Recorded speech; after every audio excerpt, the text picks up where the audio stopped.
Maybe the way you see things is exactly what someone out there needs to hear right now. Just a small note. Certain details have been shaped to serve the narrative and the reflection, but the heart of what I'm sharing, that's what I hope lands with you. The note taped to the broken watch said, "Only you can fix this." And 3 weeks later, my son was dead. Welcome back to his hidden revenge. I'm glad you're here with me today. Before we get into the story, I'd love to hear from you in the comments. Have you ever had to fight for someone you loved when the system seemed to be working against you? Just drop a quick yes or no down below. Now, a word before we begin. Some elements of this story have been shaped for dramatic storytelling, and any resemblance to real people or events is purely coincidental. What matters most here is the truth at the heart of it. 67 years old, and my world was a small watch repair shop in Medford, Oregon. Hands that spoke the dialect of mainsprings and escapements, days measured in ticking and silence. Under my magnifying lamp sat a mechanical watch. Crystal shattered across 3 lines, secondhand, locked at 47 seconds. My son, Eli, 35 years old, and every bit as precise as the movements I'd spent decades teaching him to read, had mailed it with nothing attached. A padded envelope, the watch inside, and that note 5 words in his careful hand, 1 letter for a signature. No call preceding it, no text. Only the watch and a quiet that pressed against the walls. This wasn't accidental damage. The fracture lines across the crystal each originated at a separate strike point, 3 of them, something small and hard applied with purpose. The crown had been torqued beyond its threads. I brought it close to my ear and shook it gently loose. Parts shifted and knocked inside. Eli knew these movements the way a surgeon knows anatomy. A broken watch from him was a message, not a mistake. I picked up the case opener and worked it counterclockwise with practiced patience. The back plate gave with a muted click. The movement underneath was wreckage balance wheel, canted sideways jewels displaced from their seats, mainspring barrel packed with wire. And then I saw it fixed to the barrel cover with a sliver of transparent film no bigger than my fingernail, a memory card. The air left my lungs. I put down the opener and lifted my tweezer's hands that hadn't trembled through 40 years of close work suddenly uncertain. The card eased free. Black compact, the size used in cameras. Eli had buried this inside. The mechanism had smashed the watch deliberately, so I'd be forced to get inside it. 3 weeks it had been sitting in that envelope before it reached me. What were you trying to tell me, son? I tilted the card toward the light. No writing, nothing to identify it. My battered clamshell phone sat on the counter, capable of exactly 2 things, calls and texts. The machine in my back office was ancient. I had serious doubts it could even register something this small. The bell above the shop door rang. Not Mrs. Henderson. She came Tuesdays. This was Thursday. Whoever stepped inside moved differently than she did. Then my phone rang, that flat factory default ringtone I'd never bothered to swap out. I set the card down and answered. Leonard Waverly, a woman's voice measured and gentle in the specific way of someone trained to carry the worst kind of news. Speaking. Mr. Waverly, this is Dr. Paula Wren at Ronald Reagan UCLA Medical Center in Los Angeles. Are you the father of Eli Waverly? When does a father sense his son is in danger? When does the hush between 2 states turn into something you can't unhear? For 3 weeks since the envelope arrived, something had been pulling at me. A signal that only a parent receives. A low trembling that says the person whose life you helped begin is frightened. Yes, I'm Eli's father, Mr. Waverly. I'm very sorry to inform you that your son was brought into our emergency department earlier this morning. He went into sudden cardiac arrest at his place of work. Everything our team attempted, it wasn't enough. The words came through the earpiece and assembled themselves into meaning in my mind, but my grip on the phone didn't loosen my legs, didn't buckle, and the watch sat 20 inches away on the bench, broken movement buried secret, as if none of this were real. He passed away at 6:43 a.m., Dr. Wren said. He was 35 years old. 35? That second hand had stopped at 47 seconds.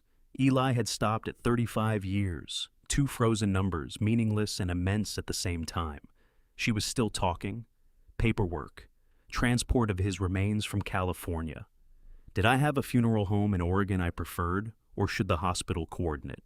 I know this is an enormous amount to take in, Mr. Waverly. Is there anyone with you right now? Heart failure, I said. I don't know how my voice held its shape. My son was 35 and healthy.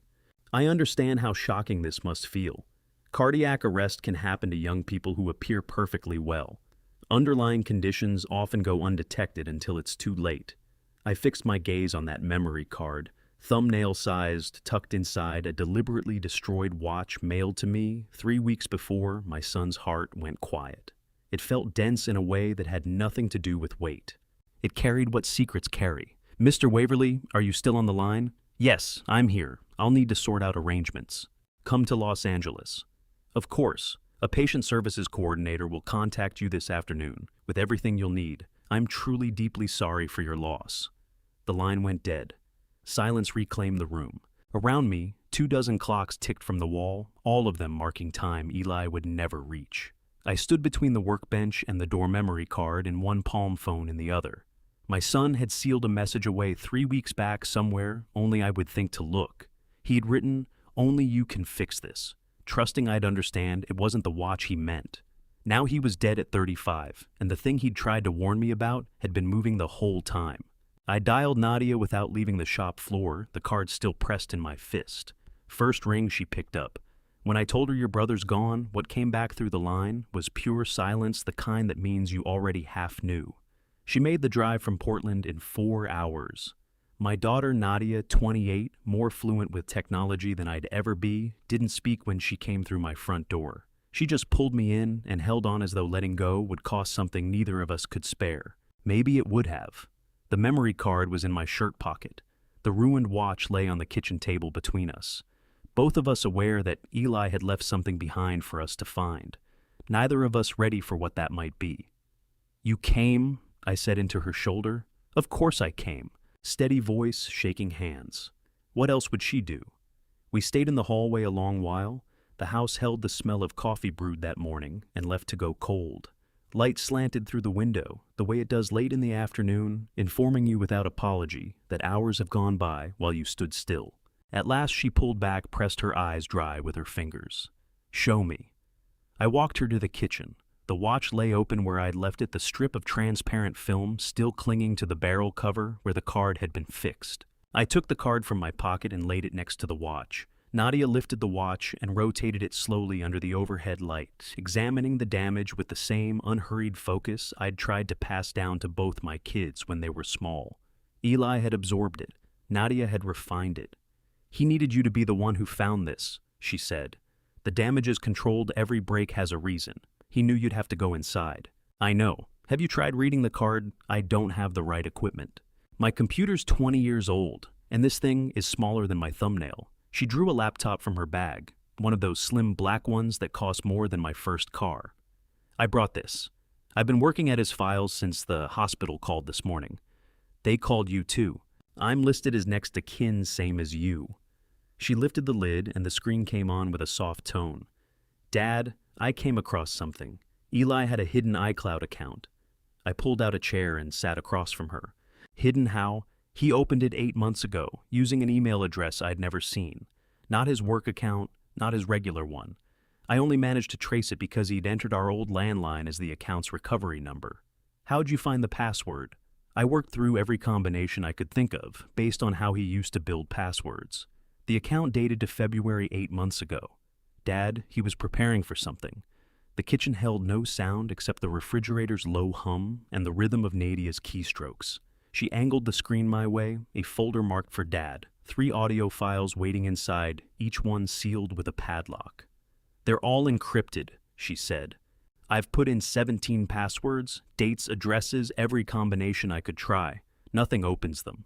I looked at the watch, at the deliberate precision of those 3 fracture points on the crystal, at the serial number, cut into the inner case, readable now that the back was off.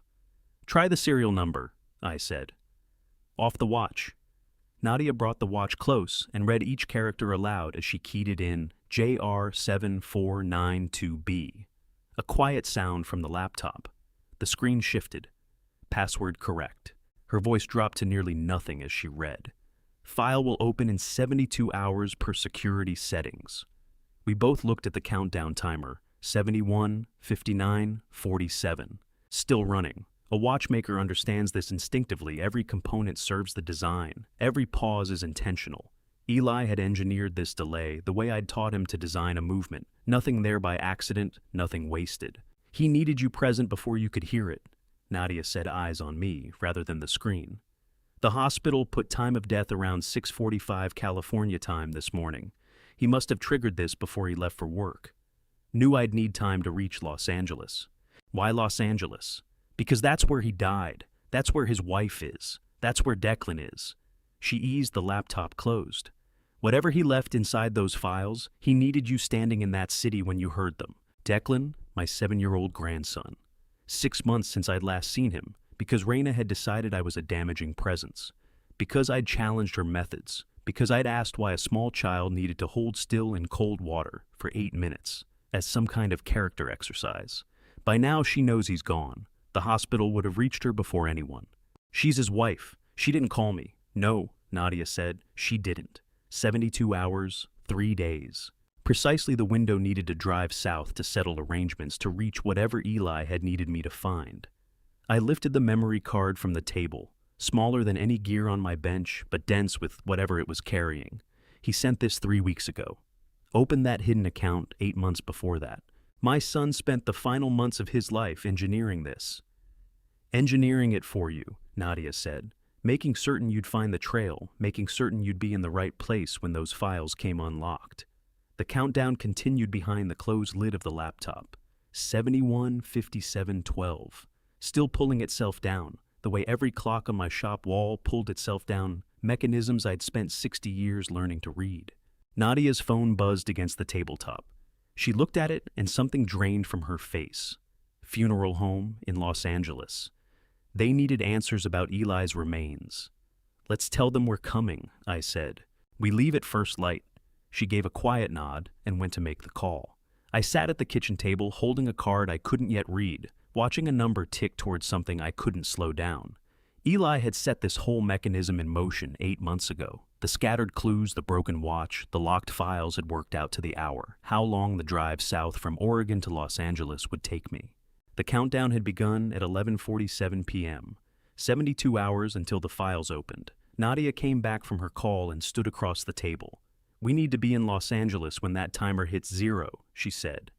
I knew exactly what she meant. Whatever Eli had left us, whatever he'd watched approaching it, was already in motion, and we were 3 days behind it. We left Medford before the sky brightened the old truck packed with everything useful, and nothing that would actually help. Nadia sat up front with the laptop on her knees, the countdown still ticking somewhere inside that machine. 68 hours remaining.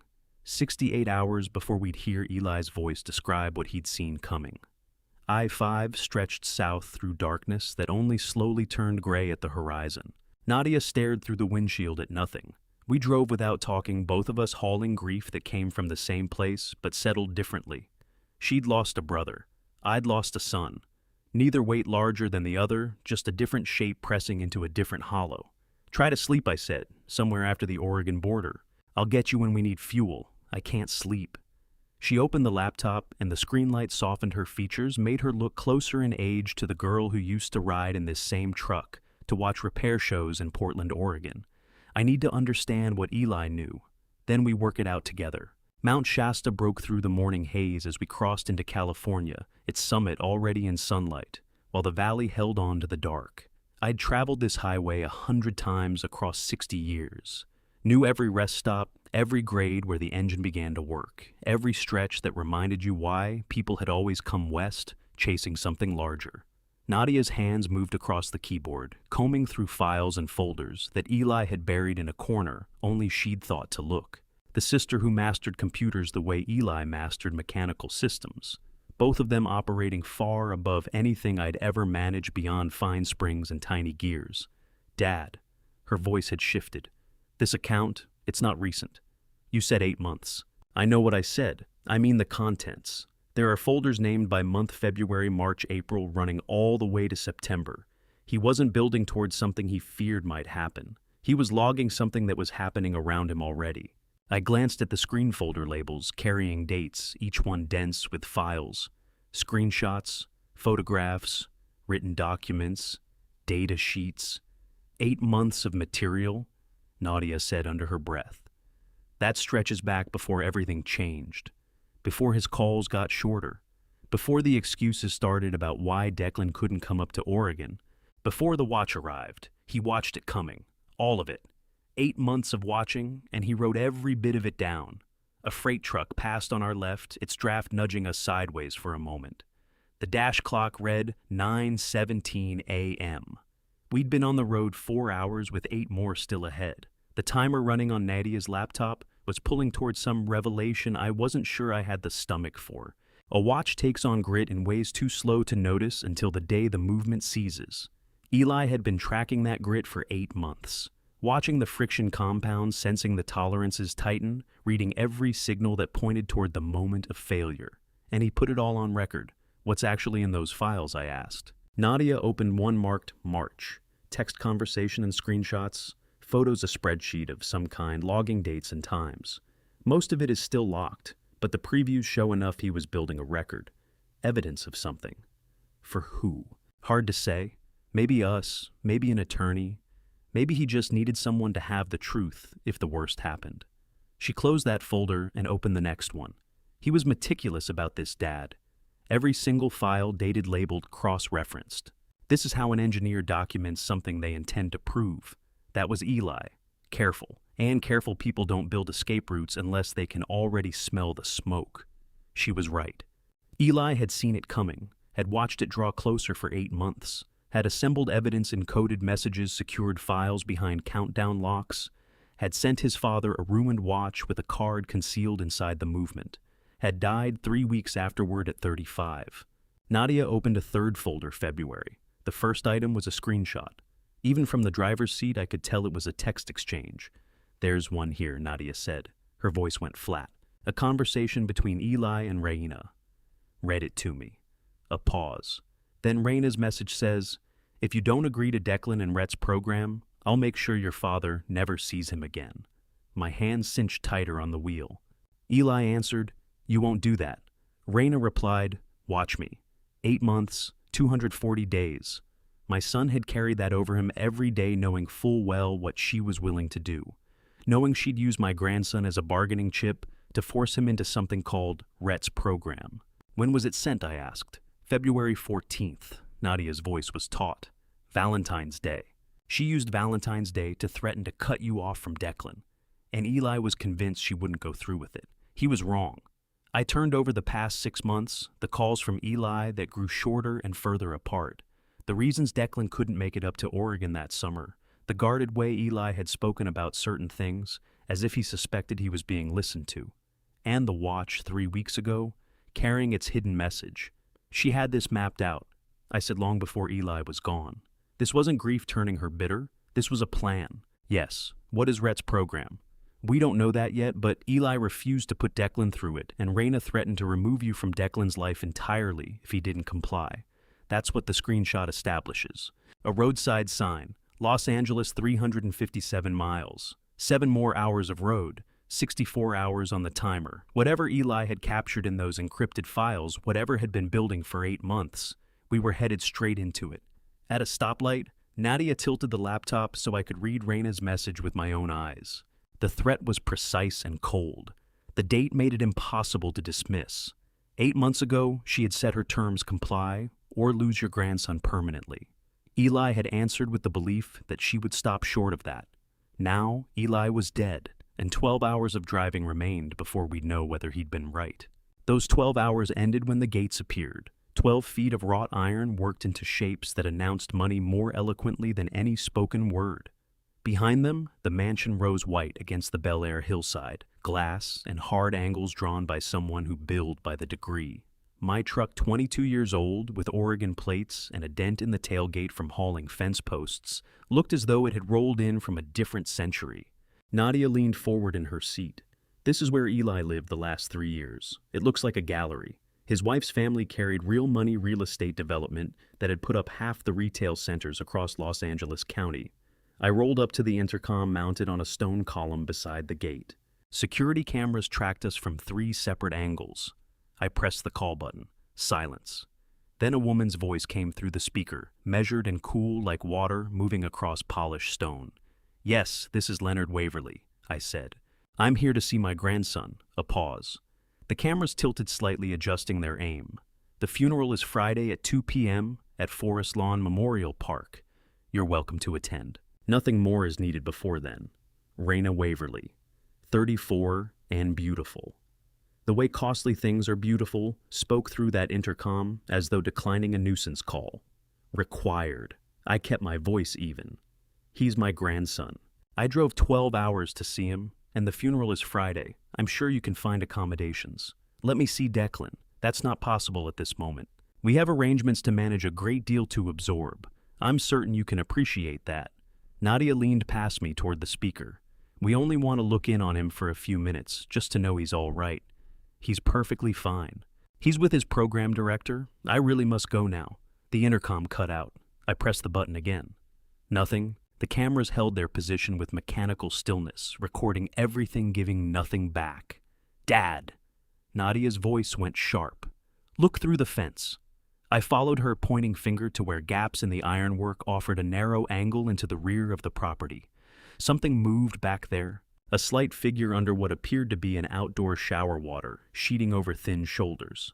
Declan, my 7-year-old grandson carrying Eli's eyes and a cowlick that refused to flatten, stood beneath a cold outdoor shower in the backyard, his lips shading toward the blue of hypothermia.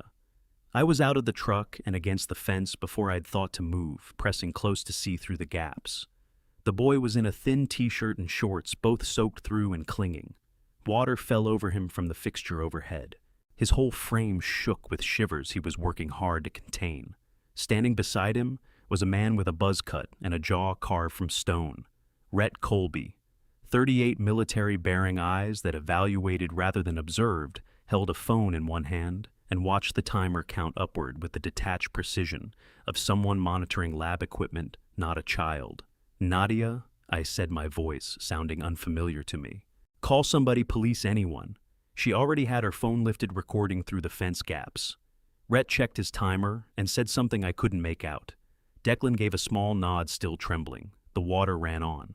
The boy's lips had traveled from pink to purple to a shade of blue that put a fist in my chest. What breaks first when you freeze a child? The body's will to shiver, or the spirit's will to ask for warmth? Stop! I shouted through the fence bars. Turn that water off. Rhett looked up toward the fence where I stood. His face registered nothing. He turned his attention back to Declan and the timer. The front door of the mansion swung open. Raina Waverly came down the steps of her Bel Air mansion with a face trained to make marble seem expressive. She had on white linen that likely cost more than my truck hair drawn back in a style that told you it had never had to be drawn back out of necessity. She crossed the front steps at an even pace and came to a stop on the far side of the gate. Mr. Waverly, you need to go. That is my grandson standing under freezing water. That is my son undergoing controlled temperature exposure, engineered to activate survival instincts and develop resilience. It is evidence-based practice. You wouldn't understand. I understand that a 7-year-old boy is freezing. He is learning strength, something your generation never managed to teach. You coddled Eli, and look where that led. Nadia stepped in beside me, phone still raised and recording. We are documenting every second of this. Document to your heart's content. I am his mother. This is my home. You are trespassing. We're standing on a public street. Then enjoy your view from there. But you won't be coming through this gate. You will not be seeing Declan. And if you continue bothering my household, I'll have my attorney seek a restraining order before I sit down to dinner. She turned and moved back toward the front door. I looked past her toward the far corner of the yard, where Declan still stood beneath the running water. And the boy looked back at me. No crying, no calling out, no reaching toward me through the iron bars. He simply held my gaze with Eli's eyes inside a face that had taught itself that showing need invites punishment. A spring compressed beyond its limit doesn't bounce back to its original shape. It stays bent, holding the memory of the force that bent it. Declan raised one small hand, barely an inch, barely visible, then dropped it the moment Raina's head began to turn back his way. That small, cut-short wave burned into me like something branded there. The boy had learned to measure safety in stolen glances, to weigh whether hope was worth the risk of reaching for it. Rhett pressed something on his phone at last. The water stopped. Declan stood there dripping and shaking, waiting for someone to tell him he could move. Come, I heard Rhett say. The boy fell into step behind him toward the house. his stride practiced, measured, controlled. Raina paused in the doorway and glanced back at us. Friday, 2 p.m., Forest Lawn Memorial Park. That's when you'll see him. Until then, stay away from my family. The door closed. The cameras kept their vigil. The gate stayed locked. I climbed back into the truck, knowing two things: I would fight for that boy, and I didn't yet have the tools to win. The first tool came from Nadia's phone at 9 p.m. in a motel room that carried the scent of every hard luck stay that had come before ours. The motel sat 2 miles from the mansion gates, close enough to feel deliberate, far enough to cost half what anything nearer would have run. The room smelled like stale coffee and cleaning spray that had given up, and the particular mustiness that comes with temporary shelter. Nadia sat on one bed laptop, open, working through calls. I sat on the other with Eli's broken watch and the memory card, both of them heavier than they had any right to be. We need someone who will actually fight, Nadia said between calls. Not just file papers. Most family law attorneys want a $5,000 retainer before they'll take a single look at a situation like this. We don't have $5,000. I know that. She scrolled through something on the screen. I'm looking for someone who takes these on contingency. Does that exist in family law? Rarely, but I know people who know people. Legal assistants talk. Nadia had worked at a Portland law firm for 6 years before deciding law school wasn't for her. She'd kept the connections, though. All those paralegals and assistants and clerks who'd learned which attorneys actually cared about something beyond their billing rates. I watched her place another call, leave, another message, move on to another name. There's a woman in Salem, Oregon, Nadia said. Petra Dunlap. She handles emergency custody cases, some pro bono, some contingency. My contact says she's formidable, doesn't fold under pressure. Salem's in Oregon. She's licensed in California as well. Keeps a Los Angeles office she uses a couple of times a month. According to this, she's there right now. Nadia dialed and put the phone on speaker. 4 rings. I was already composing myself for voicemail. Then a woman answered, clear, unhesitating. Petra Dunlap. Ms. Dunlap. This is Nadia Waverly. I got your name from Roxanne Greer at Kellerman and Associates in Portland. I'm calling about an emergency custody matter involving my nephew. What exactly did you witness today? Not tell me about the background or what seems to be wrong, straight to what was relevant. Nadia looked at me. I gave her a nod. A 7-year-old boy standing under cold running water while a man stood beside him, timing it on his phone, Nadia said. We have it on video. The child's stepmother described it as resilience training. The boy's father, my brother, passed away 3 days ago. His grandfather is with me. Petra Dunlap. 45 and sharp enough to strip pretense down to its frame. In 3 questions had answered her office line at 9 p.m., as if she'd been sitting there waiting for exactly this. What evidence do you have beyond the video? The father left encrypted files we haven't been able to open yet. Screenshots of threats the stepmother made 8 months ago. And the grandfather was a direct witness to what happened today. When is the funeral? Friday, 2 p.m. A pause on the line. Then I'll take it. 8 a.m. tomorrow. My Los Angeles office. Bring everything Eli left behind. The encrypted files, the video footage, anything else you've got.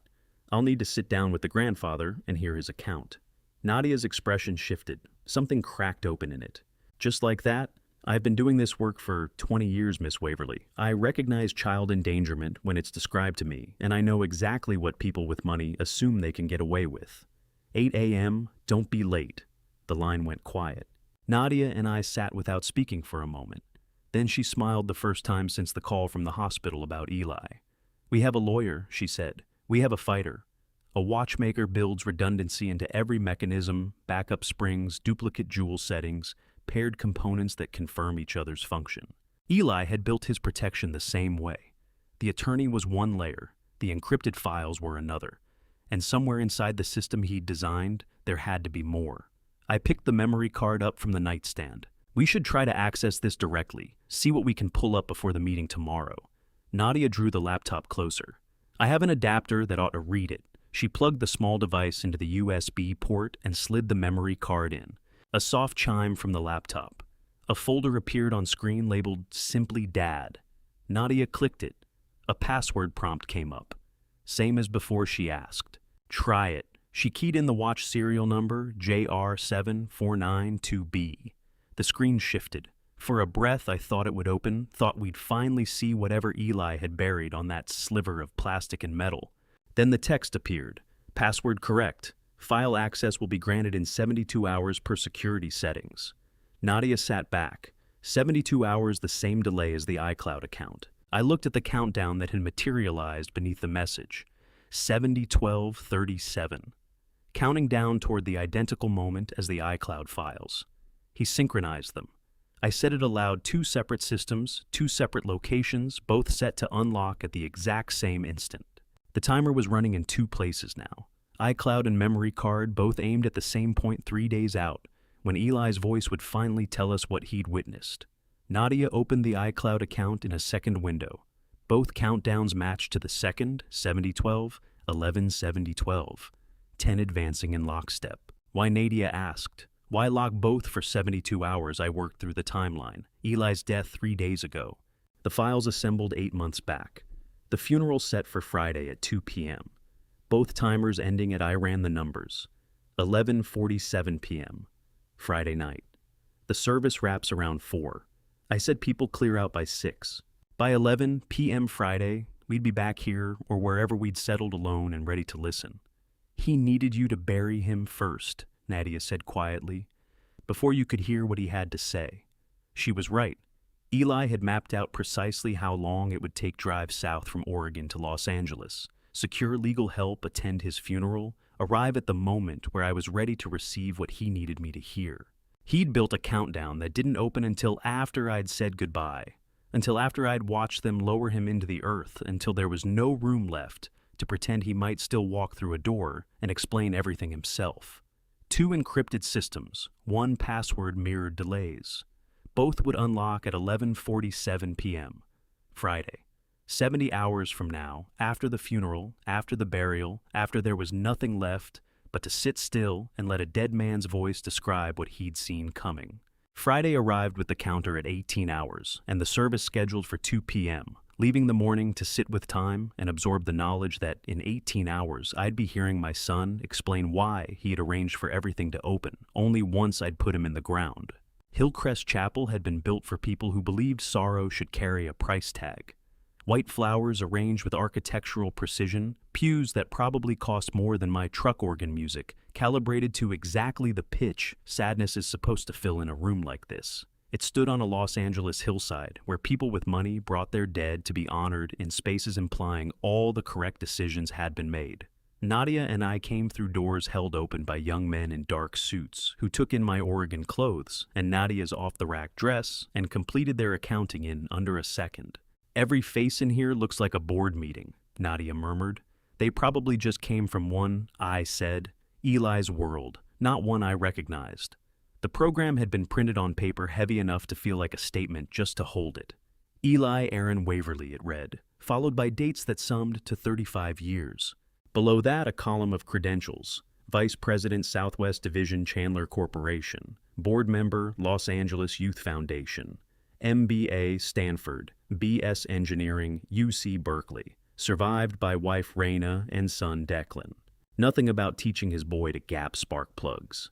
Nothing about the summer Declan turned 4 and Eli drove him up to Oregon to learn about watch springs. Nothing about the night Eli phoned me at 2 a.m. from college homesick and afraid he'd chosen the wrong path for himself.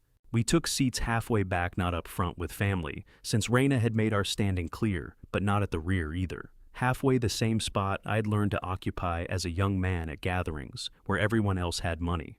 Minister Dwayne Kettler, eyes trained in professional sympathy, hair set like a helmet, delivered the service with the smooth competence of someone who'd never met the man in the casket, but knew precisely how to talk around that fact. He covered Eli's contributions to the community, his devotion to family, his sense of a better future. Then the eulogies. Owen Tremblay, one of Eli's colleagues in a suit that whispered wealth, stood and described a strategic visionary I had never met, spoke of Eli's overhaul of the Southwest Division, his gift for reading markets ahead of rivals, his legendary grip on quarterly targets. Classic Eli, Owen said, smiling at some private memory. At the charity golf tournament last year, he drained a putt on 18 that held the entire sponsorship deal together. That was him always thinking 3 moves out. The front rows nodded, warmed by the image of golf and deal saving. Vivian Ashby, Eli's former supervisor, silver jewelry, catching the chapel. Light recited earnings growth and community leadership, in the measured cadence of someone working from a performance review. Eli had lifted revenue by 47%. Eli had introduced systems that became benchmarks across the company. Eli had guided younger colleagues with patience and care. "They're describing someone I never knew," I said under my breath to Nadia. She pressed my hand. "When did I lose him? Was it the move to Los Angeles, or earlier than that? The day he stopped calling when things got hard. The year he stopped bringing Declan north to Oregon for summer. Had there been a single moment when my son became this stranger?" They were eulogizing a visionary leader who played golf and thought 3 moves ahead, who apparently never rang his father just to hear a familiar voice. The organ settled into something classical and heavy. Minister Dwayne invited the room to reflect on Eli's legacy. I reflected on not recognizing the man in that casket. I knew the boy he'd been, knew the young man who'd headed off to college, knew the father who'd sounded frightened on the phone 8 months ago when he told me Raina was growing intense about Declan's development. Didn't know the executive who held sponsorship deals together with a putt. Declan sat in the front row, small inside a black suit that looked costly, and stiff hair slicked down against the cowlick hands folded in his lap, with a stillness that seemed practiced. And next to him, not Raina but Rhett Colby, the man who had timed my grandson under freezing water, sat with one hand on Declan's shoulder in a way that read as ownership. Raina occupied Declan's other side, flawless in black, her face arranged into an expression designed to project appropriate grief without any actual feeling behind it. The service concluded. Minister Dwayne extended an invitation to the reception. People rose and moved toward the exit in the orderly current of those at home in expensive funerals. I got to my feet and started toward the front row toward Declan. 2 men in dark suits stepped into the aisle, solid and unhurried. The kind of security a venue summons when it anticipates trouble. "Hey, sir, please stay where you are," one said, keeping his voice low. "That's my grandson," I said. "I only want to, please stay where you are." Declan turned at the sound of my voice, found me 3 rows back behind men twice my size. His body tipped forward, the start of emotion, the way he used to launch himself across a room when he was 4 and I came down to Los Angeles before everything shifted. Raina's fingers came to Declan's elbow. Light, barely contact. Enough. The boy eased back into the pew. His eyes stayed on mine. 7 years old at his father's funeral, hemmed in by strangers and expensive fabric, having learned already that moving toward comfort draws correction. A mechanism doesn't fail. All at once it goes 1 gear tooth at a time, each surface wearing just slightly smoother until the whole assembly seizes. I'd watched my bond with Eli erode that same way, never noticing until it was gone. Now I was watching the same erosion begin in Declan. Every small correction, every time session in cold water, every moment of enforced stillness wearing down the parts of him that still knew how to reach for what he needed. Declan raised one hand an inch, maybe 2. A small wave across the distance between us. Rhett's grip tightened on his shoulder. The hand came back down to Declan's lap. That gesture, that clipped, unfinished wave, scored itself into my memory, the way a serial number gets cut into steel. I lowered back into the pew as Raina guided Declan toward a side exit, Rhett close behind. The security men held their positions until they were gone, then slipped away. Nadia laid her hand on my arm. "Dad, I know. The will reading is in 3 hours. 3 hours. Then we'd learn what Eli had left me. Whatever it was, I understood now, it wasn't about money. It was about that small hand reaching across the distance between them. The glass-walled conference room on the 12th floor gazed out over Los Angeles, the way a judge surveys everything below, which I suppose was the intent. Garrett Aldrich's law office occupied space engineered to remind clients that serious wealth demanded serious counsel, and the room where we assembled to hear Eli's will read felt like the closing act of that costly production. Garrett Aldrich, 62, silver-haired, with the unhurried hands of a man who had drafted 1,000 wills, occupied the head of the table, with Eli's sealed envelope resting before him. Nadia and I settled on one side. Raina entered composure intact, dressed in black Clifford Beaumont at her shoulder.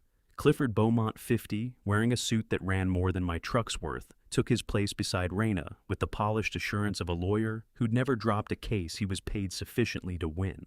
He laid a leather portfolio on the glass surface with the precise economy of a man performing a ceremony he had long since mastered. Rhett Colby stood near the door, not seated, just stationed there, like a sentinel, a quiet signal that Raina traveled with enforcement. "Thank you all for being here," Garrett said. "This won't take long." Eli's wishes were quite clear. "My client is prepared for the provisions," Clifford said. "As are we all, I'm sure." Garrett slit the envelope with a small knife, spread the document open, and read in the measured cadence lawyers adopt when rendering lives into legal language. Witnesses' dates, fiduciary duties assigned to Garrett himself. Minor bequests $5,000 to the Los Angeles Youth Foundation, $3,000 to Eli's college engineering fund, $2,000 to a homeless shelter Eli had apparently volunteered at. Raina sat perfectly still through every word. Her hand lay on a water glass, fingers relaxed. Her posture was that of someone waiting calmly for what she already knew was on its way. Clifford took notes on a yellow legal pad with a pen that probably cost what I cleared in a week. I watched Raina's face, the confidence settled there, the certainty. She expected victory, expected to hear that Eli had left her everything, the house, the assets, the accounts. She'd already mapped out what followed. Use the money to keep Declan inside her programs, hire the best attorneys. If I challenge custody, perhaps even settle me out, with a payout that let her hold on to everything that mattered. She believed she'd already secured the win. Item 7. Garrett read distribution of real property and financial assets. Clifford stopped writing, set the expensive pen down with deliberate care. "Finally," Raina murmured. Garrett adjusted his reading glasses. The Ridgewood Ranch in Rogue Valley, Oregon, consisting of 2,200 acres with main house outbuildings and water rights valued at approximately $2.5 million. A gear train reverses when you shift. Which wheel drives the mechanism now? I could feel the room's machinery beginning to turn the other way, power running in a direction nobody had prepared for. Raina's fingers tightened fractionally on the water glass, waiting for her name. Together with all savings accounts, investment portfolios, and the Northwestern Mutual life insurance policy, in the sum of $1.8 million for a total estate value of approximately $4.3 million. $4.3 million. Eli had been worth more than I'd ever guessed, more than Raina had let on, when she explained why she couldn't possibly help with the modest burial I'd been arranging. Clifford's pen was moving again, already running through tax implications and distribution timelines. "Are hereby transferred directly to Leonard Aaron Waverly, my father of Medford, Oregon." 4 seconds of absolute silence. Raina's grip on the water glass tightened. Knuckles went white. The glass issued a faint sound, not quite breaking, but under strain.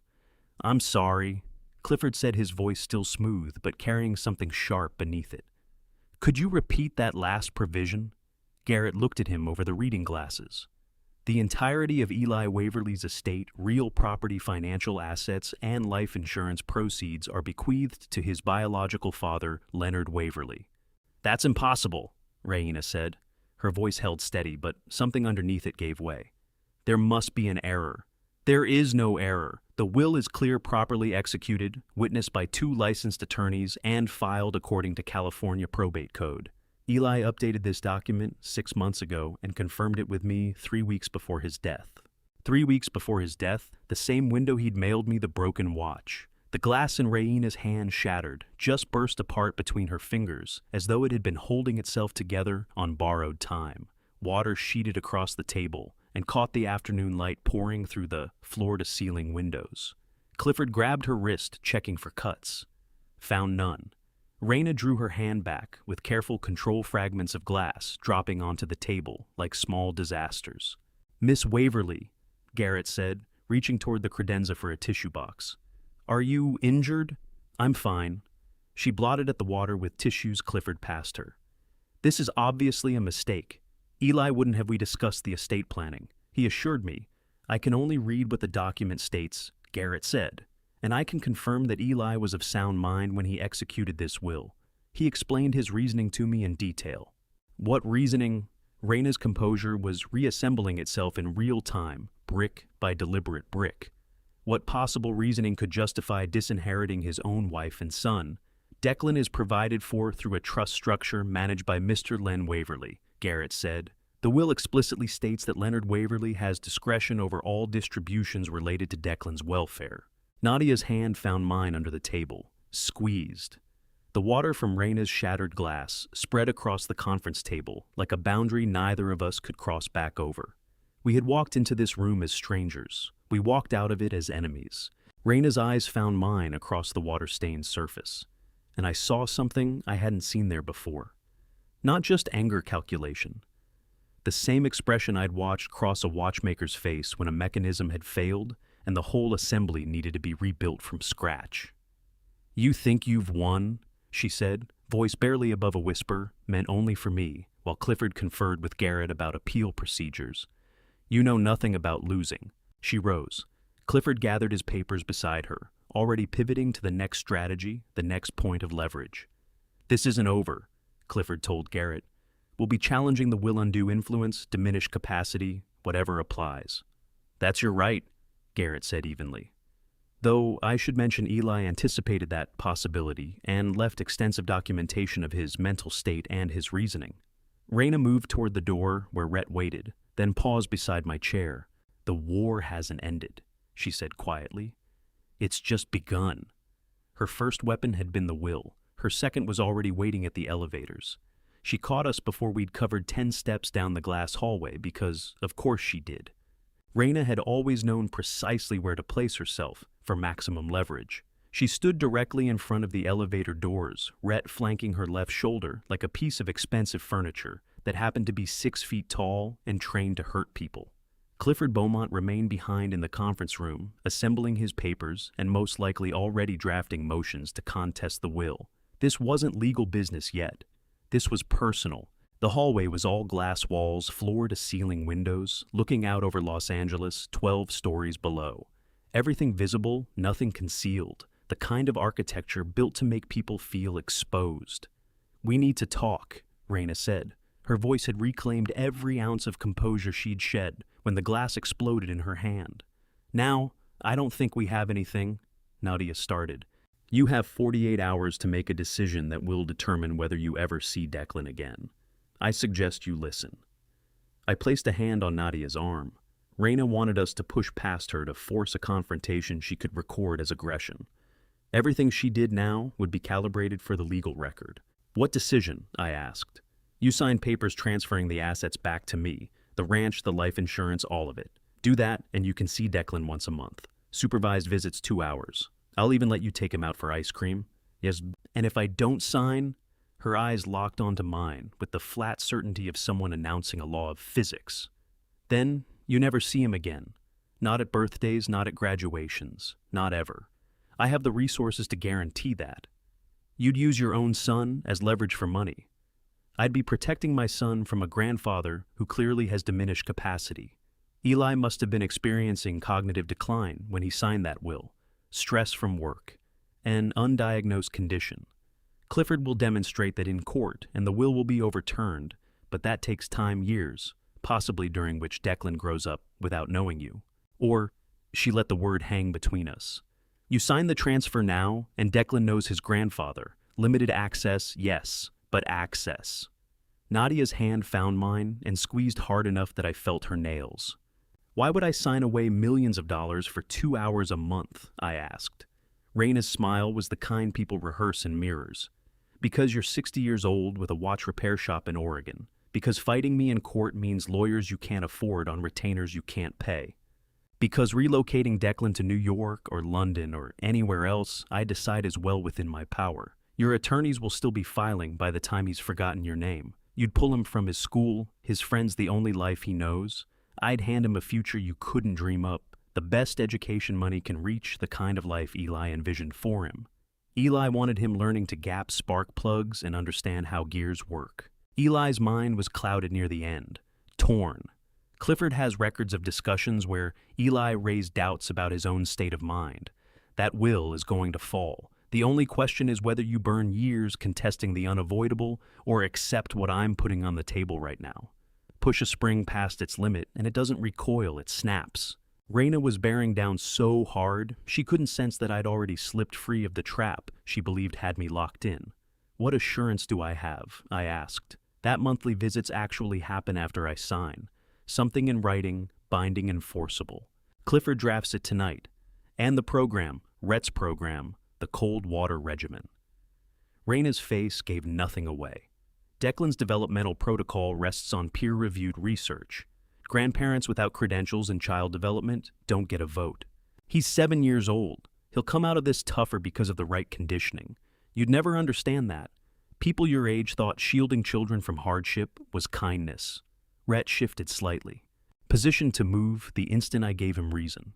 Ready to log any outburst. Ready to serve whatever role Raina had scripted for him.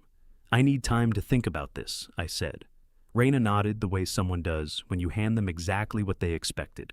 Of course you do. You'll call lawyers who quote $20,000 just to open a file. You'll study custody law and learn how far your wallet stretches against mine, which isn't far. You'll come to understand you're already beaten. 48 hours. I said 48 hours. Sign over the assets or lose Declan permanently. No third option. Make the wrong call and you'll spend every remaining year wondering who he became. Think you can stall your way through this. Eli's voice surfaced from some exchange years back when he was still learning to negotiate contracts. Time is what you make while people underestimate you. 48 hours was a lifetime when the other side didn't know you were already loaded. I understand the terms, I said. Good. Clifford will have the paperwork at my attorney's office Sunday morning, 10 a.m. Sign there, or your grandson is gone from your life. Her words exactly. She moved aside. The elevator call button glowed against the wall behind her. Nadia pressed it. The doors parted immediately. No one else had been waiting. We walked in, and I turned to face front, holding Raina in sight through the narrowing gap as the doors drew closed. Still as a portrait, certain the outcome was already settled. Rhett at her side, Clifford somewhere down the hall, drafting motions every instrument of her money and influence angled to flatten whatever I had left. Then the doors met and her face disappeared. Nadia waited until we'd dropped 3 floors before she spoke. She has no idea, does she? I shook my head. She thinks those 48 hours are a countdown to my surrender. What are they really enough time to build something she'll never see coming? We built it starting Saturday morning in Salem, Oregon, 400 miles from the battle we'd left in Los Angeles. Petra Dunlap's office carried the productive disorder of someone who'd assembled cases from scratch 1,000 times over. Diplomas on one wall, a corkboard bristling with lists on another, and a desk that had long since learned the difference between clutter and working memory. Legal pads dense with handwriting that looked like engineering schematics file stacks arranged in a logic only she could read. Nadia and I cleared the one open patch on that desk and laid out everything we had, the way a watchmaker empties a broken movement onto a bench, nothing hidden, everything in view. Garrett Aldrich's copy of the will, printed screenshots from Eli's iCloud, showing Raina's threat from 8 months ago. Nadia's phone with the video of Declan under cold water timestamp, plainly visible in the corner. Petra put on her reading glasses and reached for the will first. She worked through it the way I approach a mechanism I don't trust, slowly line by line, hunting for where it wants to fail. Walk me through everything she said. Chronologically. What happened when Eli died Monday? Nadia said. Heart failure at his desk. We drove to Los Angeles Tuesday. That afternoon we spotted Declan through the fence while Raina kept the gate shut against us. Saw what exactly Declan under an outdoor shower, I said. Cold water. A man named Rhett Colby standing to one side, timing it on his phone. Petra's eyes came up from the page. Timing it for how long? We watched about 6 minutes before Raina appeared. Could have started before we arrived. Maybe 40 degrees Fahrenheit. His lips were blue. You have dated video. Nadia turned her phone toward Petra. The footage ran Declan shivering water, sheeting down Rhett fixed on his timer. Raina's voice closing the clip, calling it science-backed methodology. Petra ran it twice, then filled her legal pad in handwriting so exact it looked typeset. She set down the pen and peered at us over her glasses. There's something here worth building on, she said. Not a finished case, but the foundation is real. What are we missing? I asked. Dullness. What boring wins every time. Judges have no patience for drama. They want dates measured, temperatures, names on a witness list. You don't walk into court and announce a child is being harmed. You say, October 8th, 2:17 p.m. Bel Air, California. Child observed under outdoor shower water, temperature approximately 40 degrees. Fahrenheit, duration minimum 6 minutes. Child displaying signs consistent with hypothermic stress, blue lips, uncontrolled shivering. Witnessed by Leonard Waverly and Nadia Waverly, captured on time-stamped video.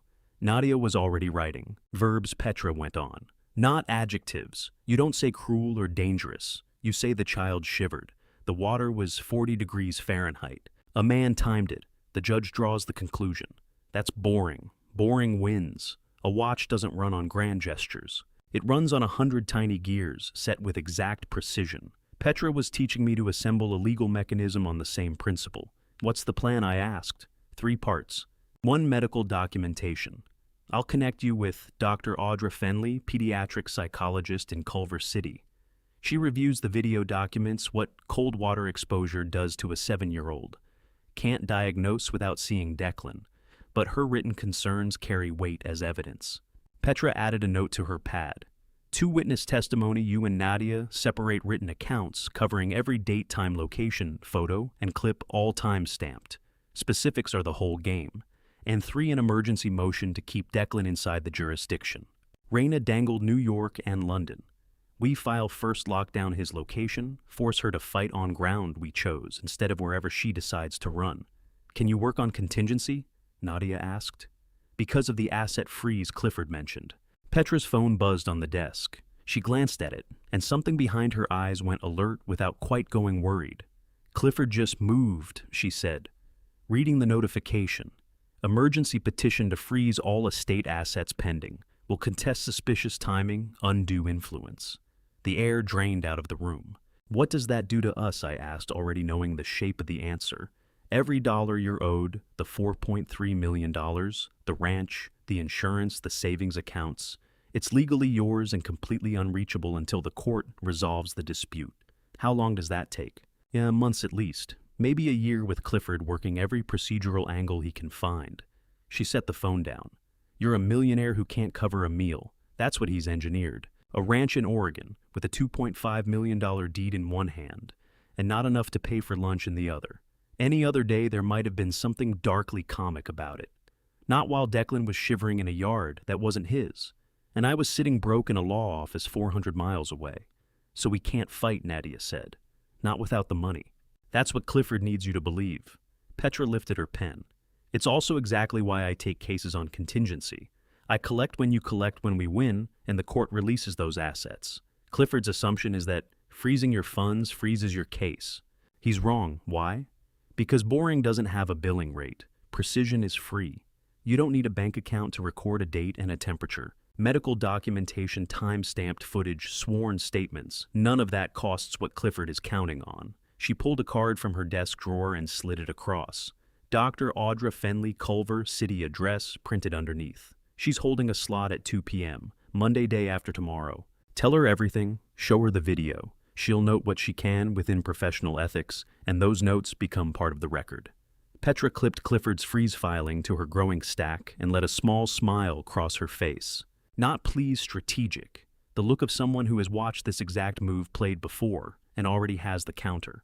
Clifford just handed the court a story, she said. He told them, this is a dispute over money, not over Declan's welfare. That's going to cost him. Judges don't forgive that when a child is caught in the middle. He thinks he's guarding Raina's inheritance. What he just admitted is that she prizes assets over her own grandson. Nadia looked at me. I looked at the card. Dr. Audra Fenley, 2 p.m. Monday. We needed medical documentation on record before Raina could move Declan somewhere beyond our reach. Petra got to her feet. The meeting was over. 48 hours. Sunday morning is your deadline, she said. That's when Raina expects your signature. Between now and then, we build the record. After Sunday, we file. Monday morning, we headed back to Los Angeles carrying Petra's plan and a window that had already shrunk from 48 hours to 36. The pediatric clinic smelled like everything Raina's mansion was not. No polished emptiness crayon wax instead, and a mild cleaning solution that made no effort to pretend children weren't present. Dr. Audra Fenley's Culver City office had color on every wall, windows thrown open to actual daylight toys in the corners, worn from genuine use rather than staging. The waiting room held 6 families, parents looking more wrung out than well-heeled. Kids with scabbed knees and runny noses, ordinary childhood damage that told you someone was letting them be kids. Drawings taped up with names and dates in marker nothing matted or framed the way Raina would have demanded. This was where Declan came for checkups before Raina found Rhett's program, before everything broke apart. "Mr. Waverly." A nurse appeared at the door. "Dr. Fenley is ready." Nadia and I followed her down a hallway covered in children's art growth charts, a bulletin board, thick with photos of babies grown into kids, kids edged into teenagers, all of it evidence that Dr. Fenley had been at this long enough to watch whole childhoods unfold. The office was small and unhurried shelves packed with books that had clearly been read, a desk carrying the same organized chaos as Petra's. Behind it sat Dr. Audra Fenley, 50 or so steady eyes hands resting with the careful stillness of someone who understood that children carry wounds you cannot see. She stood to greet us. Petra Dunlap called. She explained the situation. "There are limits on what I can share about any patient, but I can listen." "We understand," Nadia said. "Please sit." We took the 2 chairs facing her. Dr. Fenley settled back and folded her hands. I told her what we'd witnessed Declan under the cold water. Rhett watching the clock, the boy's lips gone blue, his body shaking without control. Raina calling it resilience training. Dr. Fenley's expression held. Her hands drew slightly tighter. "How cold was the water?" "Around 40 degrees, I said. "Outdoor fixture, no temperature control. We observed at least 6 minutes. Could have started before we arrived." "Frequency?" "Don't know, but Raina described it as part of his regular schedule, not a one-time thing." Dr. Fenley reached for a pen. His response, Nadia was already holding up her phone. "We have it on video." She angled the screen toward Dr. Fenley. The doctor watched without a word, watched Declan shiver, watched Rhett mark the time, watched Raina hold her position at the fence and defend it. When the clip ended, Dr. Fenley set Nadia's phone down with care. "I saw Declan for evaluation 6 months ago," she said. "His mother's stepmother requested an assessment. She called it a resilience program. I can't discuss that session. Patient confidentiality." "I understand," I said. "But if you knew a child was going through what you just watched, if I knew a child had experienced cold exposure as you describe, I would document an urgent need for evaluation and protective intervention." She opened her laptop rather than reaching for a folder. "I can't speak to prior visits, but I can enter a current notation based on what concerned family members have brought to my attention. A medical record works like a watch's service history. Every notation, every date, every observation, building a timeline that holds when memory softens and motives cloud everything." Dr. Fenley's fingers moved across her keyboard with the same precision I bring to a delicate movement on the bench. She read aloud as she typed. "Patient history indicates sensitivity to cold temperatures. Gradual acclimatization recommended under appropriate medical supervision. Immediate warm-up protocols essential. Prolonged cold exposure contraindicated without physician oversight. Follow-up evaluation urgently needed to assess hypothermic risk and establish safe parameters." She hit save. That entry now lived in Declan's permanent file, dated and signed. "What does it get us?" Nadia asked. Dr. Fenley looked at us over her reading glasses. "It means that if a judge asks whether a medical professional placed documented concern about this child's cold exposure protocol on the official record, the answer is yes with today's date on it. Not something formed after being brought on by one side, a clinical notation grounded in family report and recorded footage. For the first time since I'd watched Declan through that fence, I felt something give. Not victory, just the first gear catching in a mechanism that had been seized up. Someone besides me was looking out for him now. Someone a judge would listen to. Can they fight it? I asked. They can contest anything, but a medical record doesn't answer to the litigation. It belongs to the patient. I noted a concern. That concern doesn't disappear with a verdict. If they bring Declan to me, I'll evaluate him. If they don't, the notation stands. She paused. And if they try moving him out of state, any physician who pulls his records will see what I wrote. It goes with him. And Nadia kept writing. Dr. Fenley watched, then retrieved a printed copy from her drawer and slid it across to me. Give that to your attorney. Tell her the pediatric record now carries documented clinical concern. I took the page. It felt heavier than it had any right to. Names, dates, dry language about contraindications and protocols. Boring. Exactly what Petra had told us to gather. Dr. Fenley stood. Time was up. If his treatment continues, the way you've described, my recommendation wouldn't be to wait for court dates. Immediate intervention. If you were asked to testify, I said, would you? She chose her words the way someone does who knows they land with weight. If asked under oath whether this child's treatment plan raises professional concern, I would have an answer. It would be delivered before a judge on the record, and no amount of money could purchase that same credibility. We brought Dr. Fenley's paperwork into court on day 6. It might not be enough. We needed it to be something. The courtroom smelled like floor wax and dread. I hadn't slept past 4 a.m., had spent the dark hours rehearsing Petra's instructions, and none of it softened the moment Clifford Beaumont's eyes found me across the aisle. Not hostility, the measured assessment of someone who categorizes a problem and moves on. Los Angeles County Family Courtroom 4A. Nadia and I arrived 30 minutes early and sat behind Petra at the petitioner's table. The room was built to remind you that your crisis is one of many being processed today. Fluorescent lights benches worn glassy by decades of desperate people, a judge's platform raised precisely high enough to press down on everyone below. I wore my only suit, 25 years old, and pulling at the shoulders. Nadia had knotted my tie for me that morning in the motel bathroom. We looked like what we were, people unaccustomed to rooms where opposing counsel's watch probably exceeded my yearly earnings. Raina walked in at 8:55, Clifford alongside her 2 associates behind them, hauling portfolios fat enough to use as weapons. She had on black that likely cost a month of my income. Her eyes didn't find me. She murmured to Clifford with a glance toward Nadia, and Clifford nodded and made a note. All rise. Judge Irene Calder came through the side door, late 50s gray hair, pinned back without ceremony glasses on a chain at her collar. Her face was unreadable, not hard, not warm, just fixed on the task of deciding a child's future. We sat. The bailiff called the case. Emergency petition for temporary custody modification. Waverly versus Waverly. Your Honor, what we have is grief, doing what grief does, distorting judgment. Clifford's voice was measured. Mr. Leonard Waverly, the petitioner, lost his son, my client's late husband, 1 week ago. The decisions he's making are driven by acute loss, not by what serves this child. Petra's hand pressed lightly on my arm. Stay calm. Let him go. Boring wins. Mr. Waverly is on a fixed income, Clifford continued. He operates a watch repair shop in rural Oregon, generating minimal revenue. He wants to remove a 7-year-old from an established life in Los Angeles, excellent schools, a stable home, professional care, and place him in rural isolation with a grandfather who cannot provide comparable opportunities. Judge Calder made a note. Didn't look up. Petra rose. Your Honor, we have documentation. Mr. Waverly has kept detailed records of troubling incidents involving the minor child. We also have a formal notation from the child's pediatrician expressing professional concern. She slid 3 items across to the bailiff, who carried them to Judge Calder.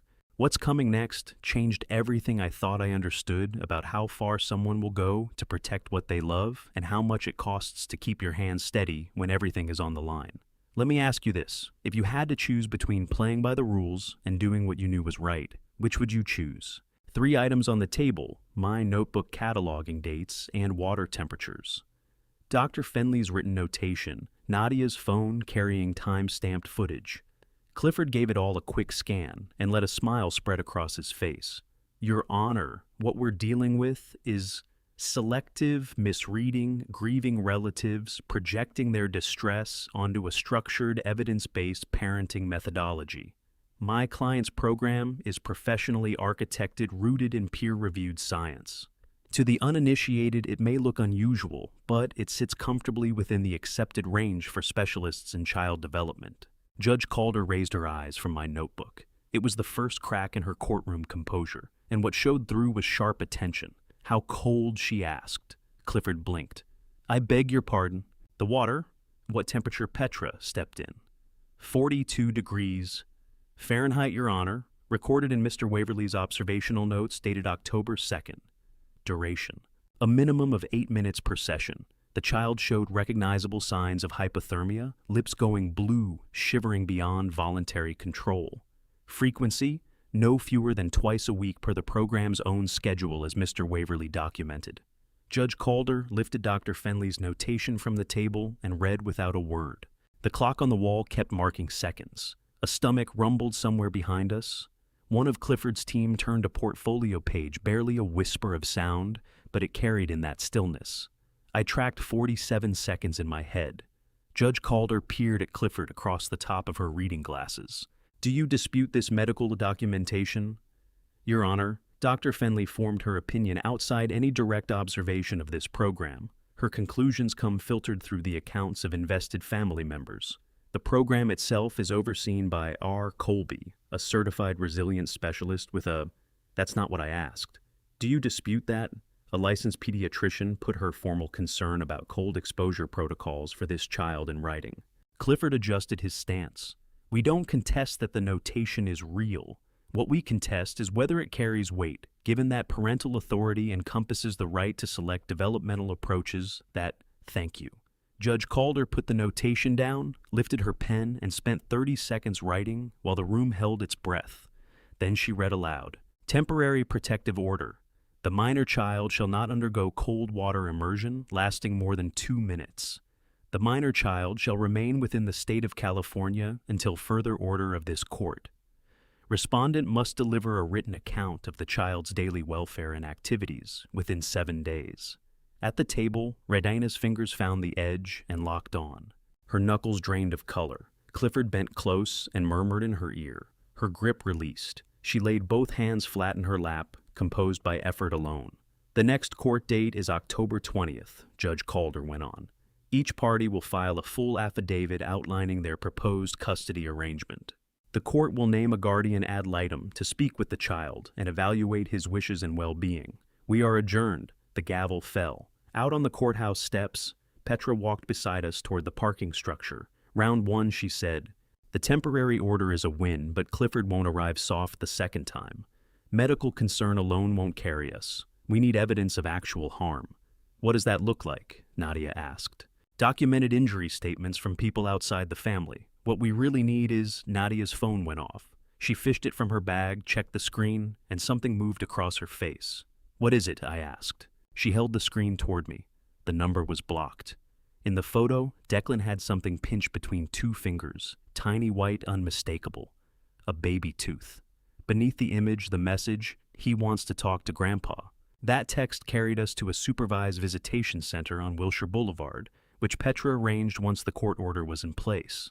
I heard Declan's sneakers on the linoleum before I laid eyes on him. A moment later, 60 pounds of grandson came across that room at speed and caught me square in the chest, and I knew in that instant that 2 weeks had been far too long. Cornerstone Visitation Center held its offices on a building's 2nd floor, where the hallways carried the mingled scent of industrial cleaner and aging carpet.